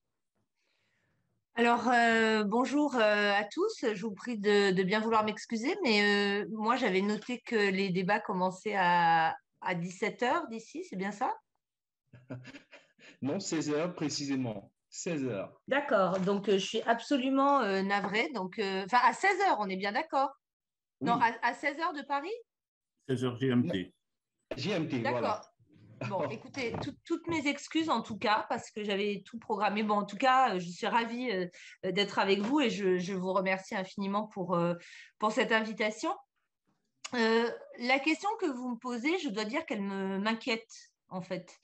Parce que je pense que recommencer à analyser le terrain africain avec des prismes qui datent d'une époque qui, à mon avis, est totalement révolue, est très préoccupant, non pas par rapport au fait que vous la posiez légitimement, mais justement par rapport au fait que des arguments qui paraissent issus de cette époque de la guerre froide sont de plus en plus avancés pour justifier notamment une présence internationale dans la zone. Je trouve aujourd'hui extrêmement préoccupant de savoir que l'un des arguments majeurs avancés par les partenaires européens est justement la volonté de rester engagé au Sahel pour contrer l'influence russe. Je trouve ça extrêmement grave dans la mesure où le regain de visibilité de la Russie dans la zone date d'il y a environ 6 mois, alors même que les dynamiques sécuritaires qui profondément explique la dégradation continue de la sécurité dans cet espace n'ont absolument rien à voir avec ces dynamiques internationales. Donc moi, je suis aujourd'hui très inquiète face à effectivement cette nouvelle rhétorique qui relève, à mon sens, de ce que les Américains appelaient à une époque le mission swing, où on était censé être là pour combattre le terrorisme avec toutes les limites que cela impliqué, mais avec désormais une autre focale. Alors, professeur, est-ce que vous partagez la même inquiétude? Je partage la même inquiétude et de manière réversible. Parce qu'il y a en Afrique également, nous avons les pays occidentaux qui ont repris les vieux canons des discours de la guerre froide, et il y a leurs vis-à-vis de la guerre froide qui ont repris les campagnes anticapitalistes, ce qui auparavant était anticapitaliste parce qu'on était à l'époque des idéologies. Je partage cette inquiétude-là, et je la partage d'autant plus que je vais même plus loin dans l'inquiétude. Parce que ce que nous observons, ce qui se passe au Mali aujourd'hui, a une profondeur historique. Et cette profondeur dans le temps, cette profondeur, c'est mon pays, c'est la République centrafricaine. C'est en République centrafricaine et c'était la bande de test, en quelque sorte, d'un certain nombre de choses, de discours que l'on retrouve aujourd'hui au Mali. Et puis, c'est aussi là qu'on a testé autre chose, qui là me préoccupe beaucoup du point de vue de notre continent et des dynamiques continentales. On parle de Russes. Bien entendu, l'Afrique a coopéré avec la Russie en tant qu'État dans plusieurs occasions, et ce dont on parle ici, c'est d'une compagnie, je ne sais pas ce qu'il en est au Mali, mais je sais qu'en République centrafricaine, ils le revendiquent tout à fait, ce sont des combattants d'un groupe militaire privé qui s'appelle Wagner. Et j'évoque cela parce qu'aujourd'hui, nous avons des discours d'Africains qui consistent à dire « nous sommes souverains, et puisque nous sommes souverains, nous avons le droit de coopérer, d'appeler quiconque, fût-ce des mercenaires, même des mercenaires. » Et ce point-là ne cesse pas de me tracasser parce que quand on regarde l'histoire de l'Afrique, et notamment de l'organisation de l'unité africaine, un des dossiers qui était un dossier phare de la libération de l'Afrique, c'était la lutte contre le mercenariat.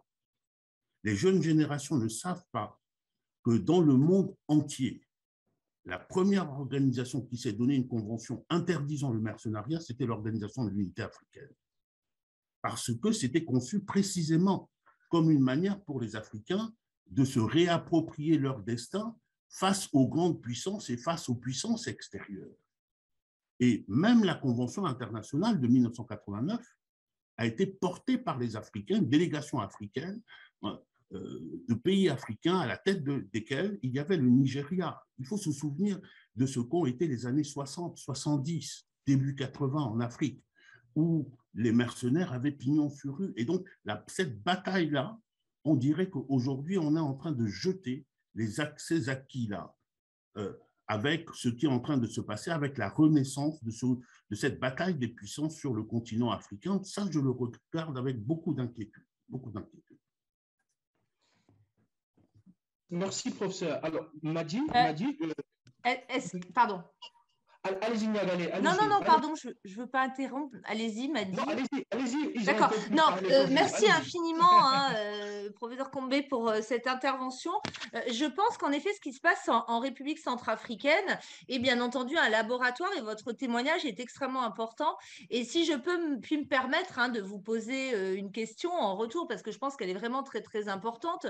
Aujourd'hui, la plupart des observateurs considèrent que ce qui s'est produit justement en RCA à la suite du départ notamment de la France qui a très vite été remplacée par la Russie. Je pense qu'on se trompe un peu quand même parce que quand on refait la chronologie des événements, on s'aperçoit que la Russie avait déjà commencé à s'intéresser à la zone à travers la négociation des accords à Khartoum, etc., qui ont précédé ce déploiement. Mais je vous rejoins totalement pour ce qui concerne la question du caractère pionnier des dispositions prises au niveau de l'OUA en matière de lutte contre le mercenariat. Mais première question, est-ce que cette fameuse société Wagner entre dans ces définitions classiques? C'est quand même une des difficultés auxquelles on se heurte, parce qu'aujourd'hui, tout le monde parle des mercenaires de la société Wagner, mais est-ce qu'ils n'échappent pas justement, n'est-ce pas leur force, que de mettre en œuvre des pratiques qui n'entrent pas dans le cadre juridique prévu à cet effet? Il y a la convention de l'OUA, bien sûr, et il y a celle des Nations Unies également. Ça, c'est la première question. La deuxième question est quel a été véritablement l'impact de cette société Wagner sur l'évolution de la situation sécuritaire au niveau stratégique. Est-ce que cette présence de Wagner et plus largement des Russes, mais vraiment pour s'intéresser à cette société, est-ce qu'elle est allée au-delà de la protection du régime centrafricain, enfin du président, hein, des institutions centrales, ou est-ce qu'elle a vraiment permis de faire une différence significative sur le terrain? La question me paraît particulièrement importante, puisqu'on s'aperçoit que les déploiements, notamment au Mozambique ou en Libye, sont loin d'avoir été couronnés de succès. Donc voilà, merci. Alors, c'est un peu ça la magie finalement de notre débat, c'est que les panélistes parfois se transforment en modérateurs. Alors, on va garder la question pour le professeur Jean-François Akanji, mais je voudrais interpeller Madi sur la même question. Alors, l'inquiétude, elle est partagée. Le mercenariat semble être de retour, c'est un reflux. Mais que fait l'Union africaine finalement? L'Union africaine semble totalement à fond, elle ne parle pas. Alors, Madi, tu veux bien ouvrir ton micro, s'il te plaît? Oui, merci. Effectivement, l'inquiétude s'est partagée, mais juste la différence, c'est sur quelle base qu'on est inquiet, c'est ça la bonne question. Pourquoi? Parce que moi, mon inquiétude, pas parce que l'Occident sont là, on n'est pas inquiet, on croit que c'est l'Occident qui va nous protéger. Et le jour qu'on entend qu'il y a une autre qui n'est pas l'Occident, et puis directement on commence à s'inquiéter, c'est ça qui est moi mon inquiétude. Pourquoi? Parce que mon inquiétude, l'Union africaine avait déjà un projet, c'est qui est le problème africain doivent être réglés par les Africains. Alors, c'est ça qui était la base. Moi, personnellement, j'étais convaincu à 100% par ça. S'il y a un problème dans un pays africain, on doit trouver une solution à travers les Africains, pas à travers de l'extérieur. C'est ça mon inquiétude. Mais actuellement, si on regarde le média, ce qui se passe dans le média, c'est-à-dire, on commence à évoquer le problème. Pourquoi? Parce que juste, il y a les Russes qui sont là, ou les Chinois qui sont là, ou les Iraniens qui sont là, ou les Turcs qui sont là. Mais par contre, d'autres étaient là déjà, pendant 60 ans, pendant 50 ans, qui étaient là déjà. Pourquoi on n'était pas inquiet pour ça? Moi, mon inquiétude, il faut que toujours le continent africain trouve une solution à l'interne. Pas d'aller chercher à l'extérieur, que ce soit au niveau de l'Occident ou de l'autre bloc. Non, de trouver une solution. S'il y a un problème au Mali, par exemple, titre d'exemple, avant que la CEDEAO dise que je vais déployer la force d'attente contre les putschistes, pourquoi pas de ne pas déployer la même force d'attente contre les terroristes pour essayer d'éradiquer le terrorisme avant d'aller chercher à l'extérieur pour venir. C'est ça mon inquiétude. Je pense bien au niveau de la CEDEAO, au niveau au niveau de l'Union africaine, avait déjà un projet sur ça, qui est de régler le problème africain par les Africains. Alors, mais malheureusement, celle-là, c'est resté toujours dans les tiroirs. Pourquoi? Parce que quand on regarde le cas du continent africain, que ce soit en RCA, chez les professeurs ou chez moi au Mali, on est en train de toujours de dire qu'on va aller chercher à l'extérieur, on va aller avec d'autres partenaires, on va aller voir avec d'autres puissances. Je pense que ça, c'est un problème au niveau du continent africain. Voilà. Il faut que l'Union africaine essaye de... C'est bien saisi. Alors, je voudrais renvoyer la parole. Oui, m'a dit, c'est bon, c'est bien entendu. J'ai parfaitement entendu ce qui a été dit. Alors, je voudrais renvoyer la parole au professeur Jean-François Akanji en rassurant tous nos participants. On prendra quelques minutes pour permettre au docteur Niagalé de s'exprimer davantage. Ils auront l'occasion de s'exprimer. Donc, il y a un temps prévu pour les participants, vous prendrez la parole. Mais permettez vraiment qu'on échange et que les panélistes aient le temps de donner. Et puis ensuite, on vous donnera la parole. Alors, les questions posées par le docteur Niagalé, le professeur, avant que je ne place la mienne, rapidement, quelques réponses. Rapidement. Oui, très rapidement. Très rapidement, de mon point de vue, les combattants de la société Wagner répondent exactement à la définition du mercenariat. Il y a 3 éléments dans la définition juridique du mercenariat. Ce sont des personnes qui sont engagées pour combattre en tant que combattants. C'est un premier élément. En Centrafrique, ils combattent. Le deuxième élément, c'est qu'ils ne font pas partie d'une armée régulière. d'un État. Ce n'est pas le cas. C'est une armée, c'est une société militaire privée. Et le troisième élément, c'est que leur participation aux hostilités est rétribuée. Ils font une forme de commerce de leur activité de mercenaires. Ce sont ces trois éléments-là. Mais que vous posiez cette question-là ne me surprend pas, parce que précisément, à partir du moment où l'interdiction s'est posée, dès qu'on pose une règle de droit, on essaye toujours de faire en sorte de la contourner, et les grandes puissances sont championnes là-dedans. À partir du moment où l'interdiction du mercenariat a été posée, les grandes puissances, les États-Unis, la France, la Russie, etc., se sont attachés à créer ce qu'on appelait les contractors, c'est-à-dire des genres qui peuvent aller sur les terrains de bataille et qui font de la guerre privée à la place des États. Et ils ont construit, en fait, ce schéma-là. Le schéma que j'explique pour Wagner, c'est le même schéma pour Blackwater aux États-Unis ou pour Academy aux États-Unis, pour d'autres, pour la société, par exemple, Secopex en France. On a ce schéma-là. Mais il n'en demeure pas moins que ça reste des mercenaires. Ça reste des mercenaires. Et de ce point de vue-là, alors l'autre question que vous avez posée, il se trouve que j'étais à Bangui. Je continue à enseigner à la Sorbonne, mais j'étais conseiller du président de l'Assemblée nationale de l'époque à Bangui, et c'était assez intéressant, et je vous donnerai juste un exemple. Sur la question de la rétribution et sur le caractère pernicieux, il se trouve que la Constitution centrafricaine de 2006 a introduit une disposition tout à fait nouvelle qui oblige le gouvernement, avant la signature de tout contrat sur les ressources naturelles, à demander un accord préalable, l'autorisation préalable de l'Assemblée nationale. C'était tout nouveau, 2016. Et donc, nous sommes arrivés, la nouvelle équipe est arrivée, il s'agissait de mettre en œuvre cela. Et l'accord qui a été passé avec la société Wagner est tombé pendant ce temps-là, quelques temps après, à peu près dans les 6 mois. Et pendant 3 ans, cet accord a été mis au vert, d'une certaine manière, parce qu'il ne fallait surtout pas le publier, parce que la Constitution posait 2 exigences en plus. C'était que tous les accords devaient être publiés. Ils devaient être publiés. Et donc, pendant 3 ans, le gouvernement a présenté 6 accords, 6 contrats miniers. Les Russes n'y étaient pas. La société Wagner n'y était pas. Il y a eu des opérations politiques qui se sont organisées, destitution du président de l'Assemblée nationale, remplacé par un proche du président. Comme par hasard, 1 mois plus tard, on a vu apparaître 125 contrats. 125 contrats miniers. Et qui n'ont pas été publiés. Voilà la réalité des choses qui se passent lorsque nous parlons de défense de nos intérêts. Or, cette disposition a été mise dans la Constitution. Pourquoi?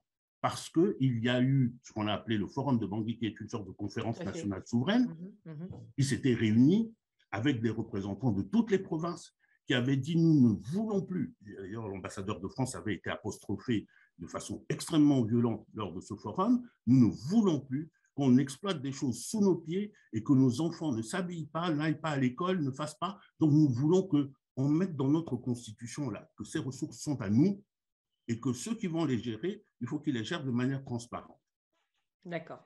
Et merci. Voilà, je m'arrêterai à cela. Nous n'avons pas trop le temps de faire des analyses, d'autres analyses. On pourrait se retrouver une autre fois. Avec évidemment. Et le Carrefour Policy Institute peut servir de plateforme pour organiser tout un autre débat autour, et je pense que nous avons pris la piste. Alors, je voudrais recentrer un peu tout ça avec le docteur Niagalé. Alors, aujourd'hui, je voudrais analyser avec vous la pertinence de l'argument sécuritaire. La junte malienne ou alors les autorités de transition disent « nous restons au pouvoir parce qu'il y a une crise sécuritaire. Il faut répondre aux périls sécuritaires. » Alors, aujourd'hui, on a comme l'impression qu'il y a un duo ou alors un dilemme. Pour vous, où se situe, où doit être marqué le curseur? Le retour prioritaire à l'ordre constitutionnel ou alors la crise, répondre aux besoins de la crise sécuritaire? Où placer le curseur exactement? Alors, tout d'abord, en un mot, hein, je rejoins tout à fait mon collègue, Madi Ibrahim Kanté, pour considérer que ce sont avant tout les situations endogènes, les situations conçues à l'échelle nationale et locale qui sont l'avenir, hein, des solutions qui pourront être trouvées. Et je suis en effet très sceptique vis-à-vis de la multiplication de ces accords avec des partenaires aussi diversifiés soient-ils. Et je m'avance à considérer que l'échec que l'on constate aujourd'hui de la part des intervenants européens, français, etc., va se reproduire pour ce qui concerne les intervenants russes parce que leur approche n'est pas fondée sur une connaissance intime de l'environnement, contre laquelle se heurtent tous les intervenants extérieurs, et je ne pense pas qu'ils y fassent exception. Pour répondre à votre question, il est une évidence aujourd'hui qu'on se trouve à la fois dans une crise que je résumerai par deux expressions. D'une part, une exaspération sécuritaire du côté des populations, et d'autre part, une forte désillusion démocratique. Et ce sont ces deux phénomènes conjugués qui expliquent la situation aujourd'hui. C'est-à-dire que je pense qu'il est extrêmement difficile aujourd'hui de présenter la tenue d'élections comme la solution à la fois politique et sécuritaire à la crise que traverse le Sahel. Cela ne veut absolument pas dire qu'il faut mettre de côté la démocratie, mais quel a été le dévoiement quand même de cette idée de ce concept de démocratie, plus exactement, qui en a été réduit à la tenue régulière de cycles électoraux dont on voit très bien qu'ils n'ont absolument pas tenu leurs promesses quant aux attentes suscitées auprès des populations. Les populations aujourd'hui très clairement placent leur sécurité au premier rang de leurs priorités. Et ils estiment que la plupart des acteurs, à la fois nationaux, civils et internationaux, ont failli à leur procurer cela. Ce qui est compliqué, c'est de savoir dans quelle mesure l'évolution qu'implique l'arrivée au pouvoir de gouvernements partiellement constitués par des militaires peut se faire comment dire, non seulement à travers une restauration de la sécurité, on verra très bien ce qui sera de l'offensive tentée là par les forces armées maliennes avec leurs alliés russes. Mais est-ce que cela pourra durablement se faire au prix du sacrifice d'autres aspects qui constituent aussi la démocratie, à savoir le respect de l'état de droit, le respect des libertés fondamentales, le respect de la liberté d'expression. Je crois qu'aujourd'hui, on est vraiment face à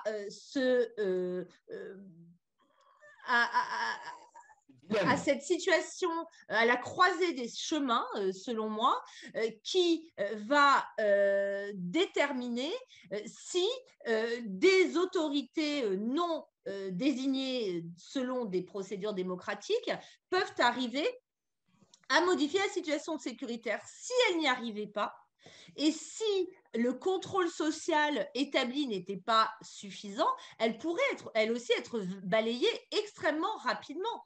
Donc, il est possible que la démocratie soit sacrifiée aussi bien que la sécurité.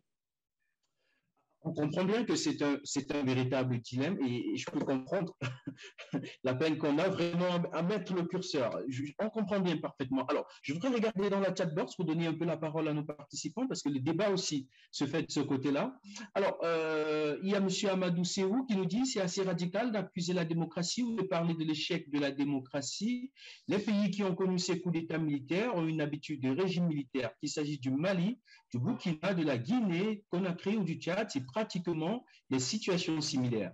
Pourquoi ne pas y voir une volonté des militaires de continuer à contrôler le pouvoir politique, de corruption et donc d'accaparement des maigres ressources de l'État?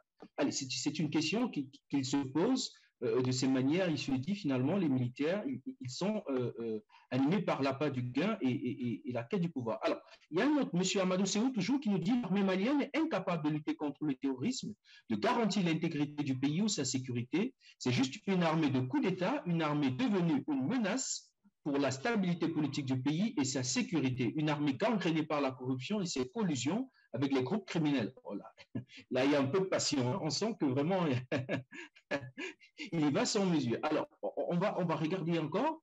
Il y a un autre qui nous dit que les sanctions ne concernent pas les denrées alimentaires. Ce n'est pas vrai. Alors, il s'agit précisément des sanctions contre le Mali. Alors, il y a un autre panéliste qui nous dit, par rapport à cette présence, la présence de Wagner, bon, je ne voudrais pas beaucoup qu'on débatte sur Wagner. On s'est donné l'engagement de discuter de Wagner. On aura l'occasion de faire une autre plateforme là-dessus. Okay, ne vous inquiétez pas. Alors, s'il vous plaît, j'aimerais savoir concrètement, peut-on dire que les sanctions de ces organisations sont efficaces? Merci. Alors, c'est M. Dani Darel. Alors, je voudrais demander au docteur Niagalé, parce que le prof Akandi s'est prononcé sur la question des sanctions. Il a dit, lorsqu'on va aux sanctions, ça veut dire que toutes les voies de négociation ont complètement échoué. Alors, elles ont échoué. Alors, est-ce qu'on peut parler d'efficacité dans ce sens? Docteur Niagalé. Alors moi, je ne suis absolument pas économiste, tout d'abord, et d'autre part, je ne réside pas au Mali actuellement, donc il m'est assez difficile de me prononcer tout d'abord sur l'efficacité de ces sanctions.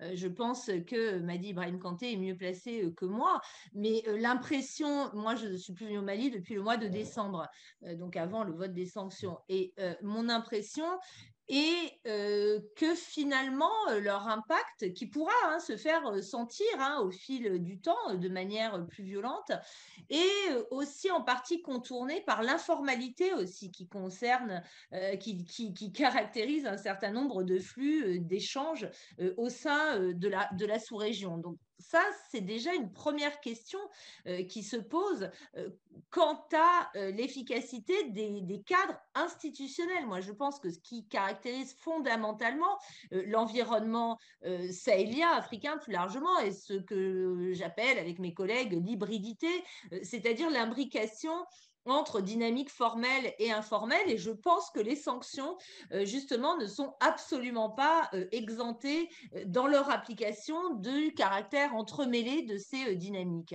Monsieur Kanté me corrigera ou pas. Ça, c'est le premier élément.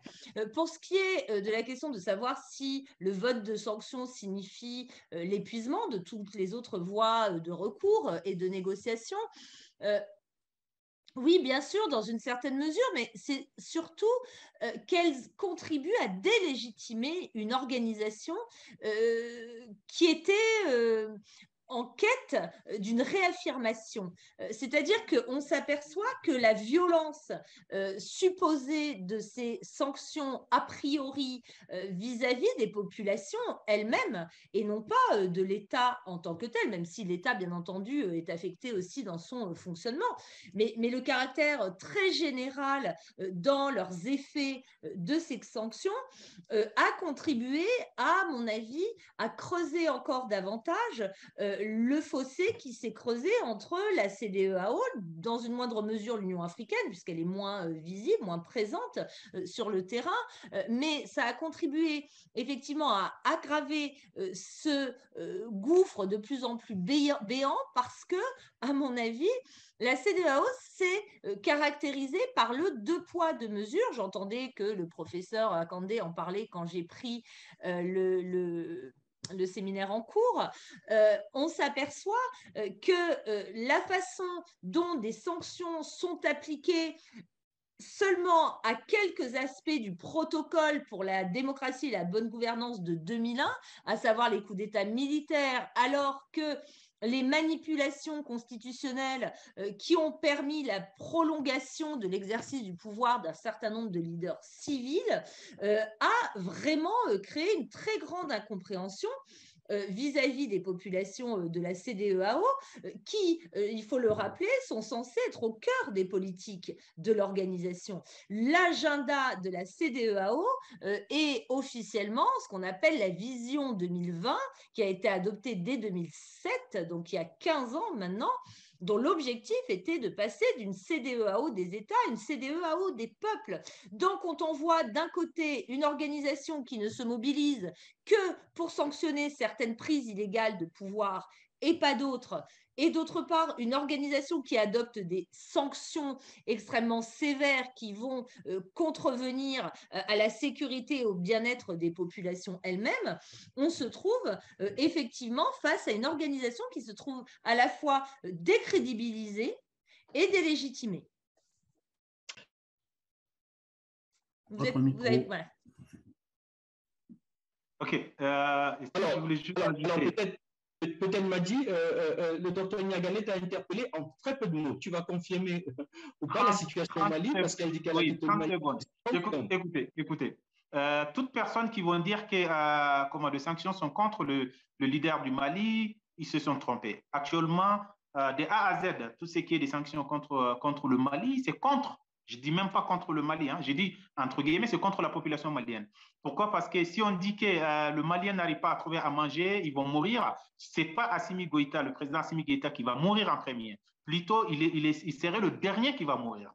C'est la population malienne qui va mourir un à un jusqu'à la fin. Actuellement, si on regarde sur le terrain, c'est la population qui est en train de souffrir. Et regardez les vidéos au niveau des marchés, c'est que les femmes et les hommes sont en train de dire sur la situation qui est très grave actuellement au Mali. Je pense bien, comme Dr Niagalé vient de dire. En réalité, c'est des sanctions contre la population, pas contre le dirigeant. Et puis, ce n'est pas du tout efficace. Pourquoi? Parce que les dirigeants sont là dans la tranquillité et par contre, c'est la population qui est en train de souffrir. Alors, quels sont les résultats que la CEDEAO peut obtenir à partir de ces sanctions? Je ne pense pas s'il peut y avoir des bons résultats à partir de ces sanctions. Merci. Alors, je vais prendre rapidement quelques questions qui m'arrivent dans la chat box. Il y a M. El Haditeye qui écrit est-ce que, alors, M. Moussa Oumara, déjà, qui nous écrit pourquoi la plupart des intellectuels africains dans tous les domaines préfèrent exercer dans les autres continents et pas en Afrique. Ils ont une obligation morale de participer au développement de l'Afrique dans tous les domaines. Alors, je crois qu'il n'y a pas de débat là-dessus. Tous nos panélistes ici, vraiment le cœur, vraiment au continent. Je n'en dirai pas davantage en ce qui concerne le prof Jean-François. Alors, la question est bienvenue et ce n'est pas un tabou, hein. Vous direz à ce monsieur, je ne me souviens pas de son nom, que s'il peut obtenir de mes autorités politiques et académiques d'accepter que j'aille délivrer ce que je fais sur Internet à l'université de Bangui, je paye moi-même le billet, j'achète même l'avion et j'y vais. Et donc, comme vous le savez bien, nul n'est prophète dans son pays. D'où d'ailleurs, je profite de l'occasion pour remercier tous ceux qui m'offrent la parole, le micro, pour que je puisse exercer. Alors, je remercie ce monsieur pour sa question qui m'a permis au moins de dire ça. Et ça a été bien entendu. Je pense qu'il y a beaucoup de Centrafricains qui sont connectés. Je voudrais vous rassurer, nous avons pratiquement cassé les compteurs. Nous avons à peu près 80 participants qui sont à ce séminaire, qui nous écoutent de bout en bout depuis. Alors, je voudrais prendre cette question de M. Haditeye. Est-ce que les sanctions ne vont pas fragiliser la CEDEAO en Afrique francophone? Je crois que le docteur Niagalé a apporté une réponse claire et précise sur la question. Quelle approche stratégique la CEDEAO doit avoir pour résoudre les crises sociopolitiques sans sanctions? Professeur, en 2-3 mots. Résoudre les crises sans sanctions. Je crois que je me suis très largement exprimé sur ce point. Il y a aujourd'hui deux problèmes au niveau de la CEDEAO. D'abord au niveau du protocole qui devrait être révisé. Je sais que la conférence des chefs d'État et de gouvernement a pris la décision à l'égard lors de l'affaire burkinabé d'ouvrir le chantier de la révision du protocole, mais je crains que ce ne soit pas sous de bons auspices. Mais dès lors que la boîte à Pandore est ouverte, on peut espérer qu'il puisse y avoir cette révision-là. Mais précisément, le deuxième point m'apparaît beaucoup plus important. Il me semble que la CEDEAO a péché surtout dans la mise en œuvre. Dans la mise en œuvre du protocole, il y a tous les éléments du dispositif que j'ai évoqué tout à l'heure qui permettent d'anticiper et de faire vivre la démocratie et d'agir un peu comme une organisation de surveillance de la démocratie et de vitalisation de la démocratie. Les élections, hein, je l'ai rappelé tout à l'heure, les observateurs électoraux qui vont aux observations électorales comme s'ils allaient un peu en villégiature et qu'ils reviennent nécessairement, quoi qu'il se passe sur le terrain, avec des rapports élogieux, et tout cela crée la défiance dont parlait tout à l'heure le docteur Bagayoko. Et je pense que si l'effort était porté sur la mise en œuvre des mécanismes de la CEDEAO, du protocole de la CEDEAO en amont sur les élections, sur les tripatouillages de constitution, j'aime bien ce mot tripatouillage parce qu'au moins tout le monde le comprend, sur les tripatouillages de la constitution, sur également parce que le protocole prévoit qu'il peut y avoir sanction en cas de violation massive des droits de l'homme. Or, cette question-là, nos sociétés sont des sociétés verrouillées, où on ne peut pas parler, où on ne peut pas agir, on ne peut pas, où la création de ce qui forme dans une société comme les nôtres des éléments de contre-pouvoir et des éléments de vitalité sociale, c'est-à-dire les groupes, ces éléments-là, on les fracture systématiquement. Or, dans cet item de violation massive des droits de l'homme, il y a de quoi faire. Il y a de quoi faire en amont avant d'arriver aux sanctions. Avant d'en arriver aux sanctions, et je pense que dans une société, une société africaine où on réussira, où le citoyen, où qu'il se situe, se dira « je vais poser ce bulletin dans le vote », je suis sûr que la personne pour qui je vote, mon opinion que j'ai exprimée ici, sera traduite fidèlement après la décision de la Cour constitutionnelle. Si je perds, c'est que nous n'étions pas nombreux. Si nous sommes plus nombreux, nous sommes sûrs de gagner. À ce moment-là, lorsque on sent, c'est une question de dignité, hein, après tout. Ce n'est pas une question de droit, c'est une question de dignité. Je dis, je suis chez moi, je veux qu'on me gouverne selon ce que je veux, selon mes aspirations, selon mes besoins, pas en regardant à l'extérieur, et avec ma participation. Et c'est la revendication fondamentale des citoyens africains, qu'ils soient anciens, jeunes, vieux, etc. Et pour moi, c'est ça fondamentalement la démocratie. Et le reste, bon, on a de la voie pour y arriver, mais pour répondre à votre question, la CEDEAO a beaucoup à faire, peut beaucoup faire. Et bon, il reste simplement à ce que nos chefs d'État et de gouvernement soient convaincus. Oui, Niagalé, vas-y, oui. Allez-y. Je partage tout à fait ce point de vue. Quand on parle de révision de ce protocole de 2001 de la CEDEAO sur la démocratie et la bonne gouvernance, qui n'a pas seulement été annoncé à l'issue du sommet extraordinaire consacré au Burkina Faso, il a été annoncé dès la fin de l'année dernière. Et on voit que rien ne s'était produit entre-temps. Si je me permets de le mentionner, c'est pour dire qu'on n'avait pas avancé sur ce dossier-là. Mais je vous rejoins, c'est-à-dire que moi, j'ai beau relire ce texte, je ne vois pas tellement ce qui manque en réalité, si ce n'est son application dans tous les cas de figure. La démocratie a été en grande partie vidée de sa substance, et je suis tout à fait d'accord pour dire que son application doit se vérifier au quotidien, y compris par des sanctions qui seraient appliquées en cas de violation des droits de l'homme, de la liberté d'expression, de l'état de droit, etc. Ce n'est pas ce qui s'est produit. Donc, il faut se méfier aussi des révision qui ne serait que cosmétique. J'ajoute que l'Union africaine a également décidé de retoiletter certains de ses protocoles sur la démocratie. Mais on voit très bien qu'on se heurte, et c'est une question que j'ai vue passer là dans le chat, qui demande mais quelle est la légitimité finalement de ces organisations? C'est une vraie question. C'est une question absolument fondamentale. Hein. Ces organisations non seulement ne tirent pas directement leur légitimité d'une essence populaire, ça c'est la première des choses. Et la deuxième, mais c'est le propre du multilatéralisme en général, hein, il y a une sorte de concurrence entre les logiques de type intergouvernementaliste et les logiques d'intégration.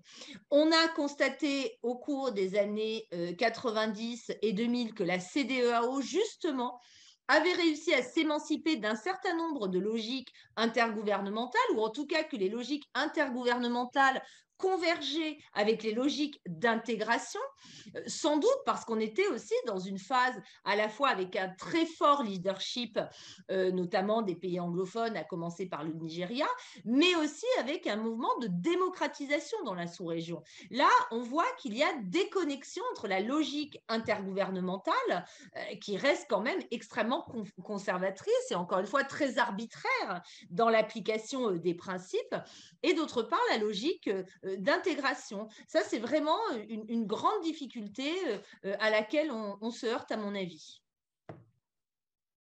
Alors, une dernière question. Faut-il dissoudre, reformer le Conseil de paix et de sécurité de l'Union africaine et se concentrer sur les conseils de sécurité des communautés économiques, Madi? Est-ce qu'il faut penser à dissoudre finalement le Conseil de paix? Est-ce que le Conseil de paix est impuissant finalement et finalement se rabattre sur les communautés économiques régionales? Non, écoutez, par rapport à tout ce qui concerne nos institutions, ce sont des institutions qui ont une base forte au niveau, que ce soit au niveau juridique ou au niveau institutionnel. Juste ce qui manque au niveau de nos institutions, c'est la pratique. C'est-à-dire comment on peut pratiquer tout ce qu'on a mis en place comme des juridictions, comme des textes. C'est ça qui est important. Alors, je pense bien ce qui manque, que ce soit au niveau de la CEDEAO ou au niveau de l'Union africaine, puis c'est une Security Department, ce qui manque, c'est seulement la mise en œuvre des textes qui ont été mis en place pour essayer de développer tout ce qui est la bonne gouvernance et la sécurité et aussi la démocratie dans le continent. Sinon, on n'a pas besoin de dissoudre, on n'a pas besoin de remplacer même par d'autres institutions. Juste, on a besoin de prendre l'engagement pour qu'ils puissent exercer leur texte correctement. Si vous permettez juste 2 mots sur cette question-là du Conseil de paix et de sécurité, il y a quelque chose qui me turlupine depuis un certain temps, justement en parlant du protocole sur la démocratie, les élections et la gouvernance. Il se trouve que l'organe d'application de ce protocole, essentiellement au niveau de l'Union africaine, c'est le Conseil de paix et de sécurité. Et c'est quand même quelque chose qui devrait mettre la puce à l'oreille pour se poser la question de savoir si les questions de démocratie sont des questions nécessairement en rapport avec la paix et la sécurité. Et si les problématiques de sécurité sont nécessairement, évidemment, lorsqu'on braque, lorsqu'on focalise sur les coups d'État, les putsch, c'est-à-dire dans la logique que je disais tout à l'heure du médecin après la mort, lorsqu'on focalise là, on focalise sur les sanctions et sur l'analyse des situations nationales, sociales, politiques, en termes de menaces à la paix et à la sécurité. Mais l'enjeu est-il celui-là? Ce que je veux dire par là, c'est qu'il y a une vraie question sur la perspective dans laquelle on met en œuvre le protocole. Quel est l'organe qui met en œuvre le protocole et avec quel type d'action et quel type d'action positive pour mener le protocole? Et je pense qu'il manque aujourd'hui les institutions pour la bonne mise en œuvre du protocole, dans la perspective que nous avons indiquée. Alors peut-être c'est un plaidoyer, je voudrais dire un plaidoyer, peut-être dès qu'on était, les questions de démocratie du Conseil de paix et de sécurité, peut-être un plaidoyer pour un conseil, peut-être de la démocratie, de la gouvernance au niveau de l'Union africaine, je ne sais pas. C'est un pavé qu'on jette dans la main. Alors, vous voyez qu'on a largement dépassé le temps et le débat est tellement engagé. On a des participants qui ne retombent pas, au contraire, la barre ne fait que monter. Nous sommes à peu près à 80 participants. Je veux prier vraiment, le top management de nous donner 5 minutes. Je pense qu'on va faire des propos conclusifs rapidement et prier vraiment nos participants pour de nous permettre ça, parce qu'on ne peut pas s'éterniser. C'est tellement passionnant et intéressant. Alors, je vais avoir une question pour chacun de nous et puis on va essayer de formuler des recommandations. Qu'est-ce qu'on en retient? Je commence avec le docteur Niagalé. Une question un peu provocatrice. Dans ce sens, elle paraîtrait un peu bête. Alors, est-ce qu'on peut envisager, est-ce qu'on peut percevoir le cycle des coups d'État militaires comme un nouveau départ du cycle démocratique en Afrique? Quand je le dis en toile de fond, je pense par exemple à Thierry Rollins. Bien sûr. Au Ghana. Je pense également à Mathieu Kérékou, entre guillemets, au Bénin. Je pense également à Thomas Sankara. Alors, est-ce qu'on ne peut pas se dire Goïta, Doumbouya, Madiba et tous les autres, est-ce que finalement, il n'y a pas un peu de Sankara en eux? Est-ce qu'il n'y a pas un peu de Fly Lieutenant en eux? Est-ce qu'il n'y a pas un peu du président ghanéen, voilà, en eux? Est-ce que ce n'est pas un nouveau cycle? Est-ce que ce n'est pas un peu bête, ça, comme ça? Est-ce qu'on ne peut pas envisager ça comme ça? Non, mais je pense que la question que vous posez est parfaitement légitime. Alors, je pense que l'exemple en la matière, plus que Sankara, est quand même Rawlins, parce que Sankara, malheureusement, on ne sait pas à quoi auraient abouti ces réformes, même si elles contenaient un certain nombre de germes intéressants. Mais ce qui est, à mon avis, pertinent dans votre analyse, c'est effectivement l'exemple de Jerry Rawlins, puisque là, on a quand même affaire au Ghana à une démocratie qui est assez solidement ancrée d'une part, et d'autre part à un appareil militaire qui a été stabilisé parce qu'il a été engagé, occupé. Notamment dans le cadre de ses déploiements dans des missions de maintien de la paix. Donc ça c'est un élément extrêmement important. On peut effectivement donner quitus aux autorités qui ont pris le pouvoir de vouloir se diriger sur cette pente. Mais je pense qu'il y a quand même une grande différence, c'est que ces régions n'étaient pas en guerre à l'époque, au moment des événements que vous soulignez, que ce soit au Ghana, que ce soit au Bénin, que ce soit au Burkina Faso. Je pense quand même que cette pression sécuritaire qui pèse sur les dirigeants civils, bien entendu, on le voit, qui peuvent être renversés par des militaires, mais également sur ces régimes militaires, en réalité, qui même si un certain nombre d'entre eux adoptent des mesures de plus en plus autoritaires, se trouvent quand même confrontés à des opinions publiques qui ont des capacités d'expression qui sont beaucoup plus importantes que celles de l'époque, même si on peut toujours couper Internet, etc. Enfin, le monde est quand même beaucoup plus ouvert aujourd'hui pour recueillir un certain nombre d'informations. Et d'autre part, moi, je pense qu'il ne faut absolument pas mésestimer la force de cette attente fondamentale, chevillée au ventre, cette exigence de sécurité qu'ont ces populations. Donc, je pense vraiment que ces nouveaux régimes vont devoir faire leurs preuves en termes sécuritaires. Peut-être qu'à ce prix-là, les populations pourront accepter de faire le sacrifice d'un certain nombre de libertés, c'est tout à fait possible, mais si le compte n'y est pas, je pense qu'elles pourraient également se retourner contre eux. Voilà qui est bien dit. Alors, une autre question un peu, vous permettrez qu'on sorte un peu par des questions un peu, qui paraissent un peu indociles et peut-être pas très pertinentes. Professeur Akamdi, j'ai une question pour vous.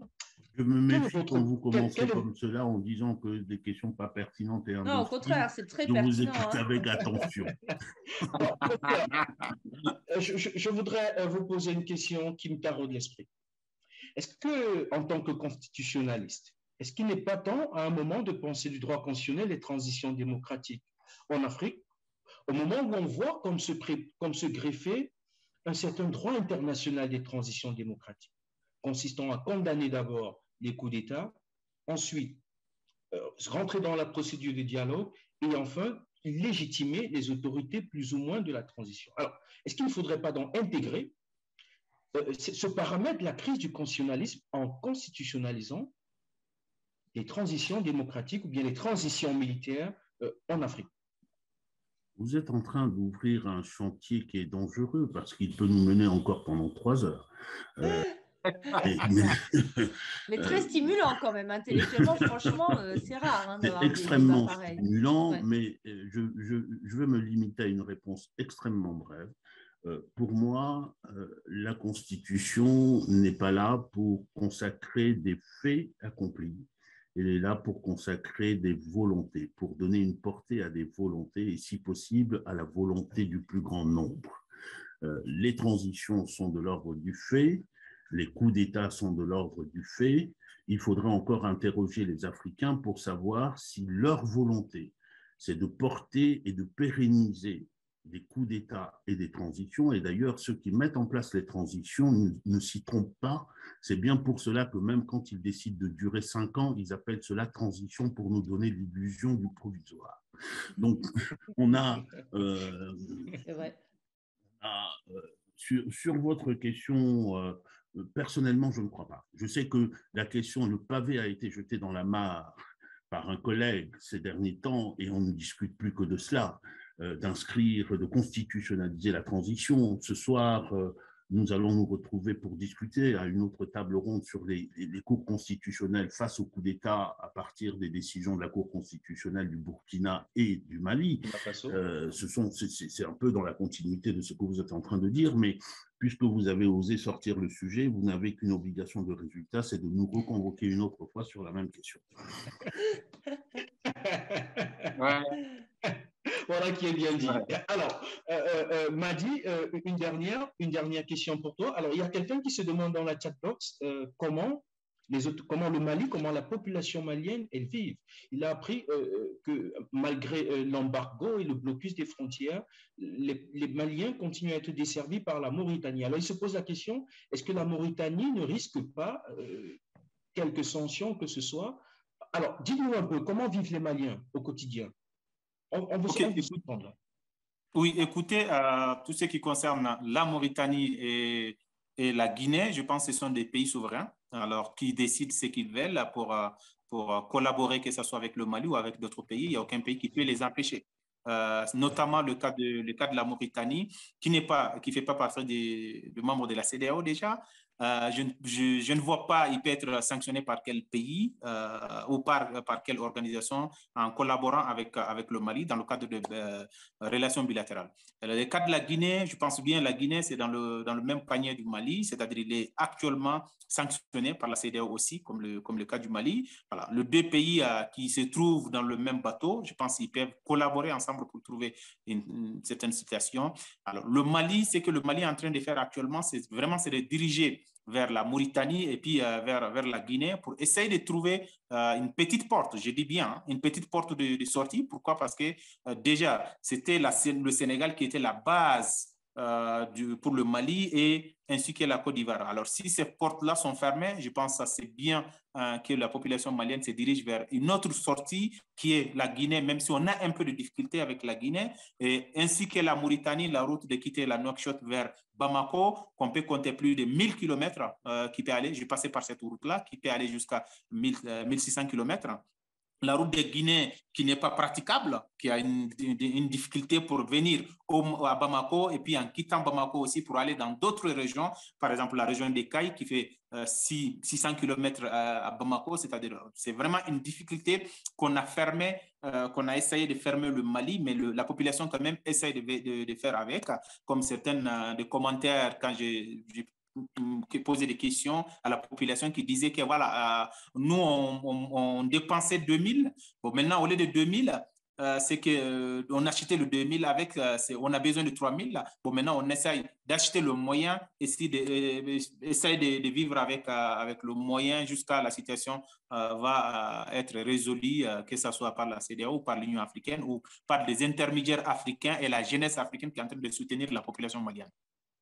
Vous faites bien d'évoquer la jeunesse africaine parce que c'est là l'avenir. En tout cas, dans votre propos, on a bien senti une sorte de solidarité des faibles. La Guinée, la Mauritanie, le Mali, on se tient un peu les coudes, quoi. La coopération de ceux qui apparaissent un peu comme les parias. Alors, je voudrais maintenant, chers panélistes, vous remercier infiniment et vous donner la parole pour une dernière fois. Est-ce qu'il y a un dernier propos conclusif? Je pense qu'on va terminer par Niagalé, on va lui donner un peu plus de temps parce qu'elle est venue un peu en retard. Alors, on va commencer par Madi. Quelques recommandations pratiques.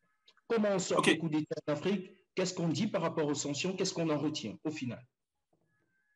Ton micro. Ma recommandation, c'est simple. Moi, ma recommandation, c'est simple. Les organisations régionales comme la CEDEAO, continentale comme l'Union africaine, il faut qu'ils prennent en compte tout ce qui est les préoccupations de la population. C'est ça qui est vraiment important pour éviter tout ce qui est des chaos dans nos pays, parce que de sanctionner un peuple, ce n'est pas de trouver une solution contre le coup d'État, mais plutôt d'essayer de prendre les préoccupations, de voir comment la population cherche, comme le professeur avait dit, que la population toujours cherche le changement vers la bonne route, c'est-à-dire ce n'est pas de mauvaise route, mais plutôt la population cherche, mais toujours la population qui est victime de ces situations. Ma recommandation au niveau de la CEDEAO, au niveau de l'Union africaine, toujours de regarder la population. C'est la population qui peut trouver la solution au niveau de tout ce qui arrive au niveau de nos pays. Merci infiniment, Dr Madi. Professeur, vous aurez 2 temps de parole, je veux dire deux points d'intervention. Premier point, un propos conclusif rapide, et deuxième point, de nouvelles perspectives démocratiques africaines. On veut en savoir un peu plus. Vous en brillez. Alors, les propos conclusifs en 30 secondes. Il y a, c'est le docteur, la docteur Bagayoko tout à l'heure, qui disait que nous étions à la croisée des chemins. Et je le crois vraiment. Et à la croisée des chemins aussi sur l'aventure des organisations régionales et continentales. Et cette voie-là, si cette voie-là tombe, si elle crache, on ne sait pas où nous pouvons aller. Aujourd'hui, nous avons, j'avais dit tout à l'heure que le sens de l'histoire de l'Afrique, c'est celui des regroupements, celui du rassemblement, de l'intégration au plan sous-régional, puis continental, etc. etc. C'est le sens de l'histoire que nous ont légué nos parents, nos grands-parents. Et ce sens de l'histoire-là, s'il ne peut pas se faire par les organisations, peut-être qu'il faudrait commencer à réfléchir à le faire dans le cadre d'un vrai et véritable État pensé comme tel, dans lequel on s'organisera pour avoir un lien entre le politique et le citoyen, entre le sommet et les territoires. Ceci est très important et je crois que les organisations qui sont là aujourd'hui doivent avoir conscience qu'elles sont en train de jouer leur avenir. Sur Nouvelles Perspectives Citoyennes, il s'agit d'une initiative qui verra le jour dans les jours qui viennent, à l'initiative de laquelle nous sommes 3. Il y a le docteur Maître Mamadou Ismaïla Konaté, que vous connaissez sans doute, avocat malien, ancien ministre de la Justice du Mali. Il y a Madame la professeure... alors, du coup, j'ai un problème de trou de mémoire, c'est pas possible, je ne peux pas oublier son nom. Nous avons une collègue camerounaise et il y a moi-même, et d'ailleurs, il faut que je retrouve absolument son nom, je suis impardonnable d'avoir oublié son nom. Ça va me revenir, excusez-moi.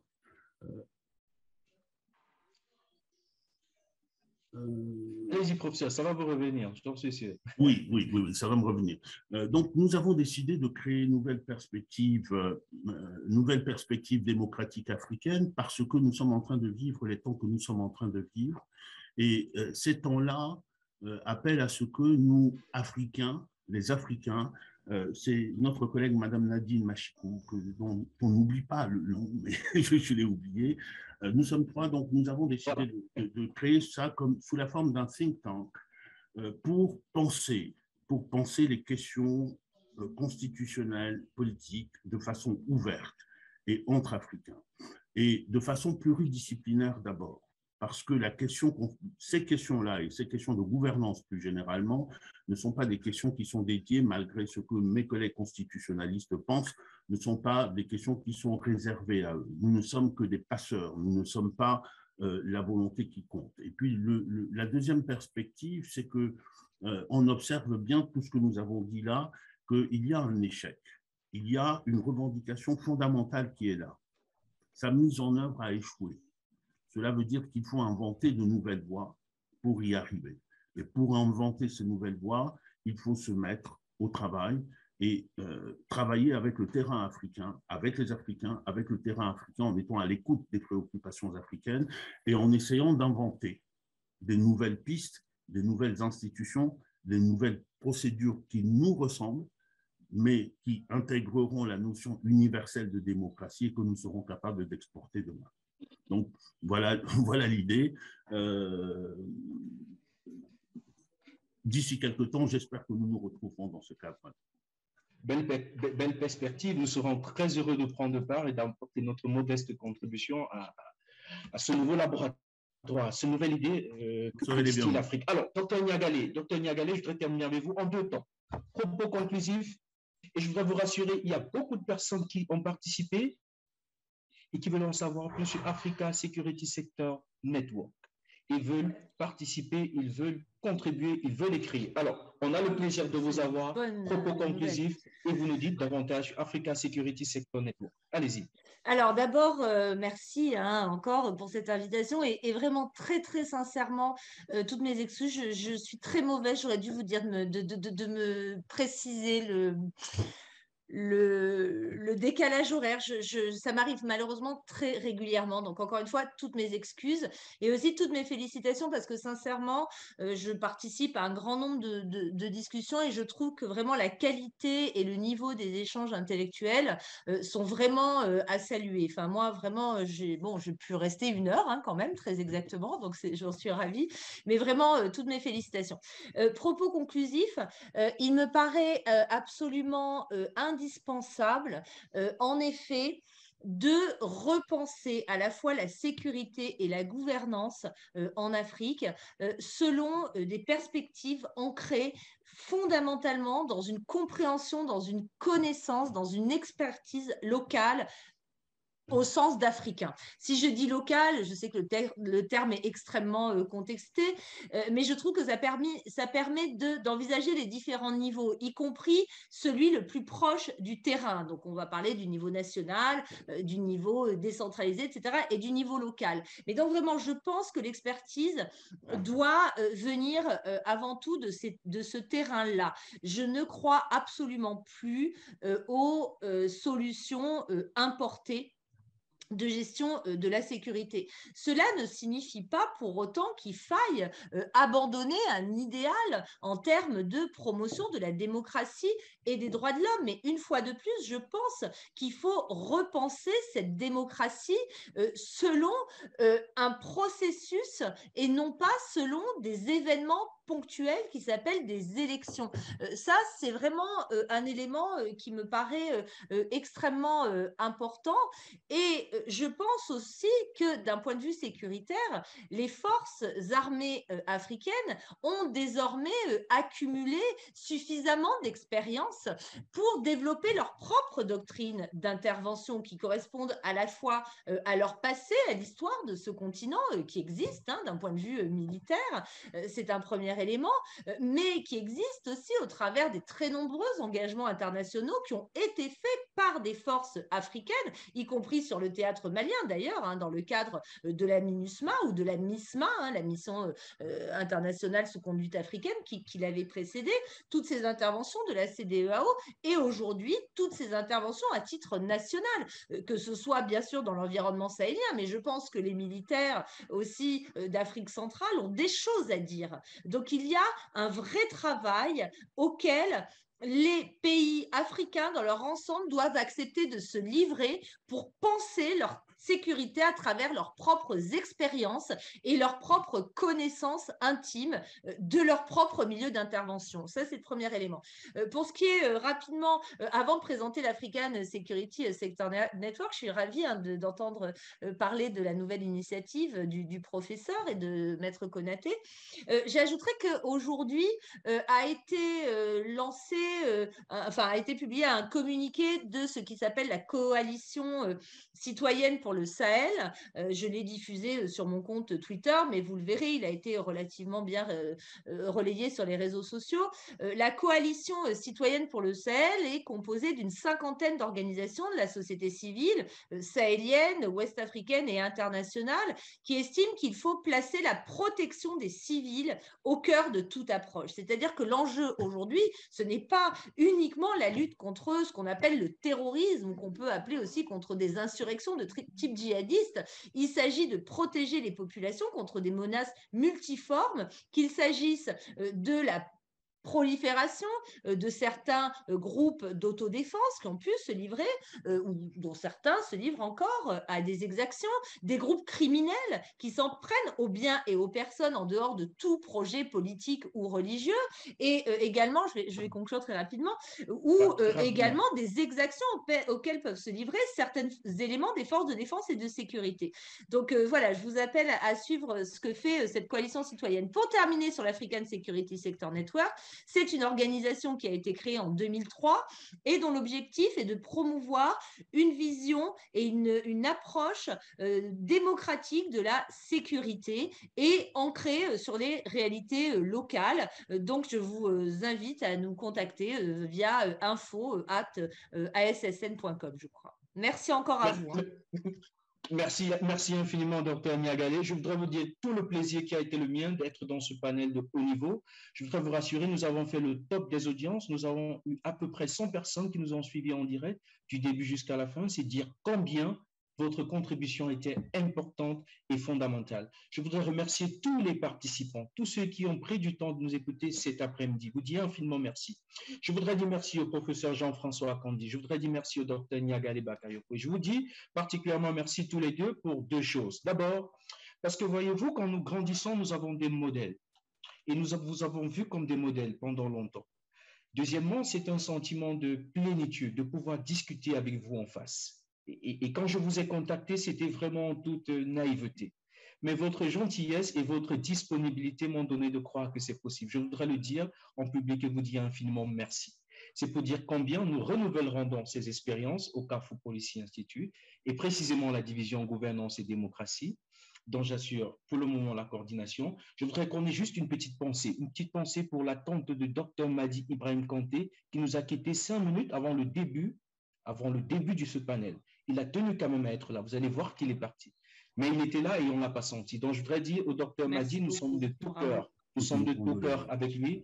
Nous allons continuer à discuter inbox. Je voudrais donc vous remercier infiniment, vous dire vraiment merci du fond du cœur. Remercier le management du Carrefour Policy Institute, Madame Fria Sanga, le professeur Robert Nantuan, le docteur Denis Foretia, d'abord en tête de côtière. Remercier également le docteur Odette Kibou. Remercier toute l'équipe de communication qui a travaillé, menée par Ansel Langlois, Monsieur Tala, les graphistes qui ont monté les bannières. Remercier Stéphane, remercier Hippo, remercier Glenn, remercier toute mon équipe, le docteur Delmas et la stagiaire Tatiana Taibé qui ont travaillé pour que nous ayons ce webinaire. Remercier également le directeur de la division Paix et Sécurité qui a apporté sa contribution dans la préparation.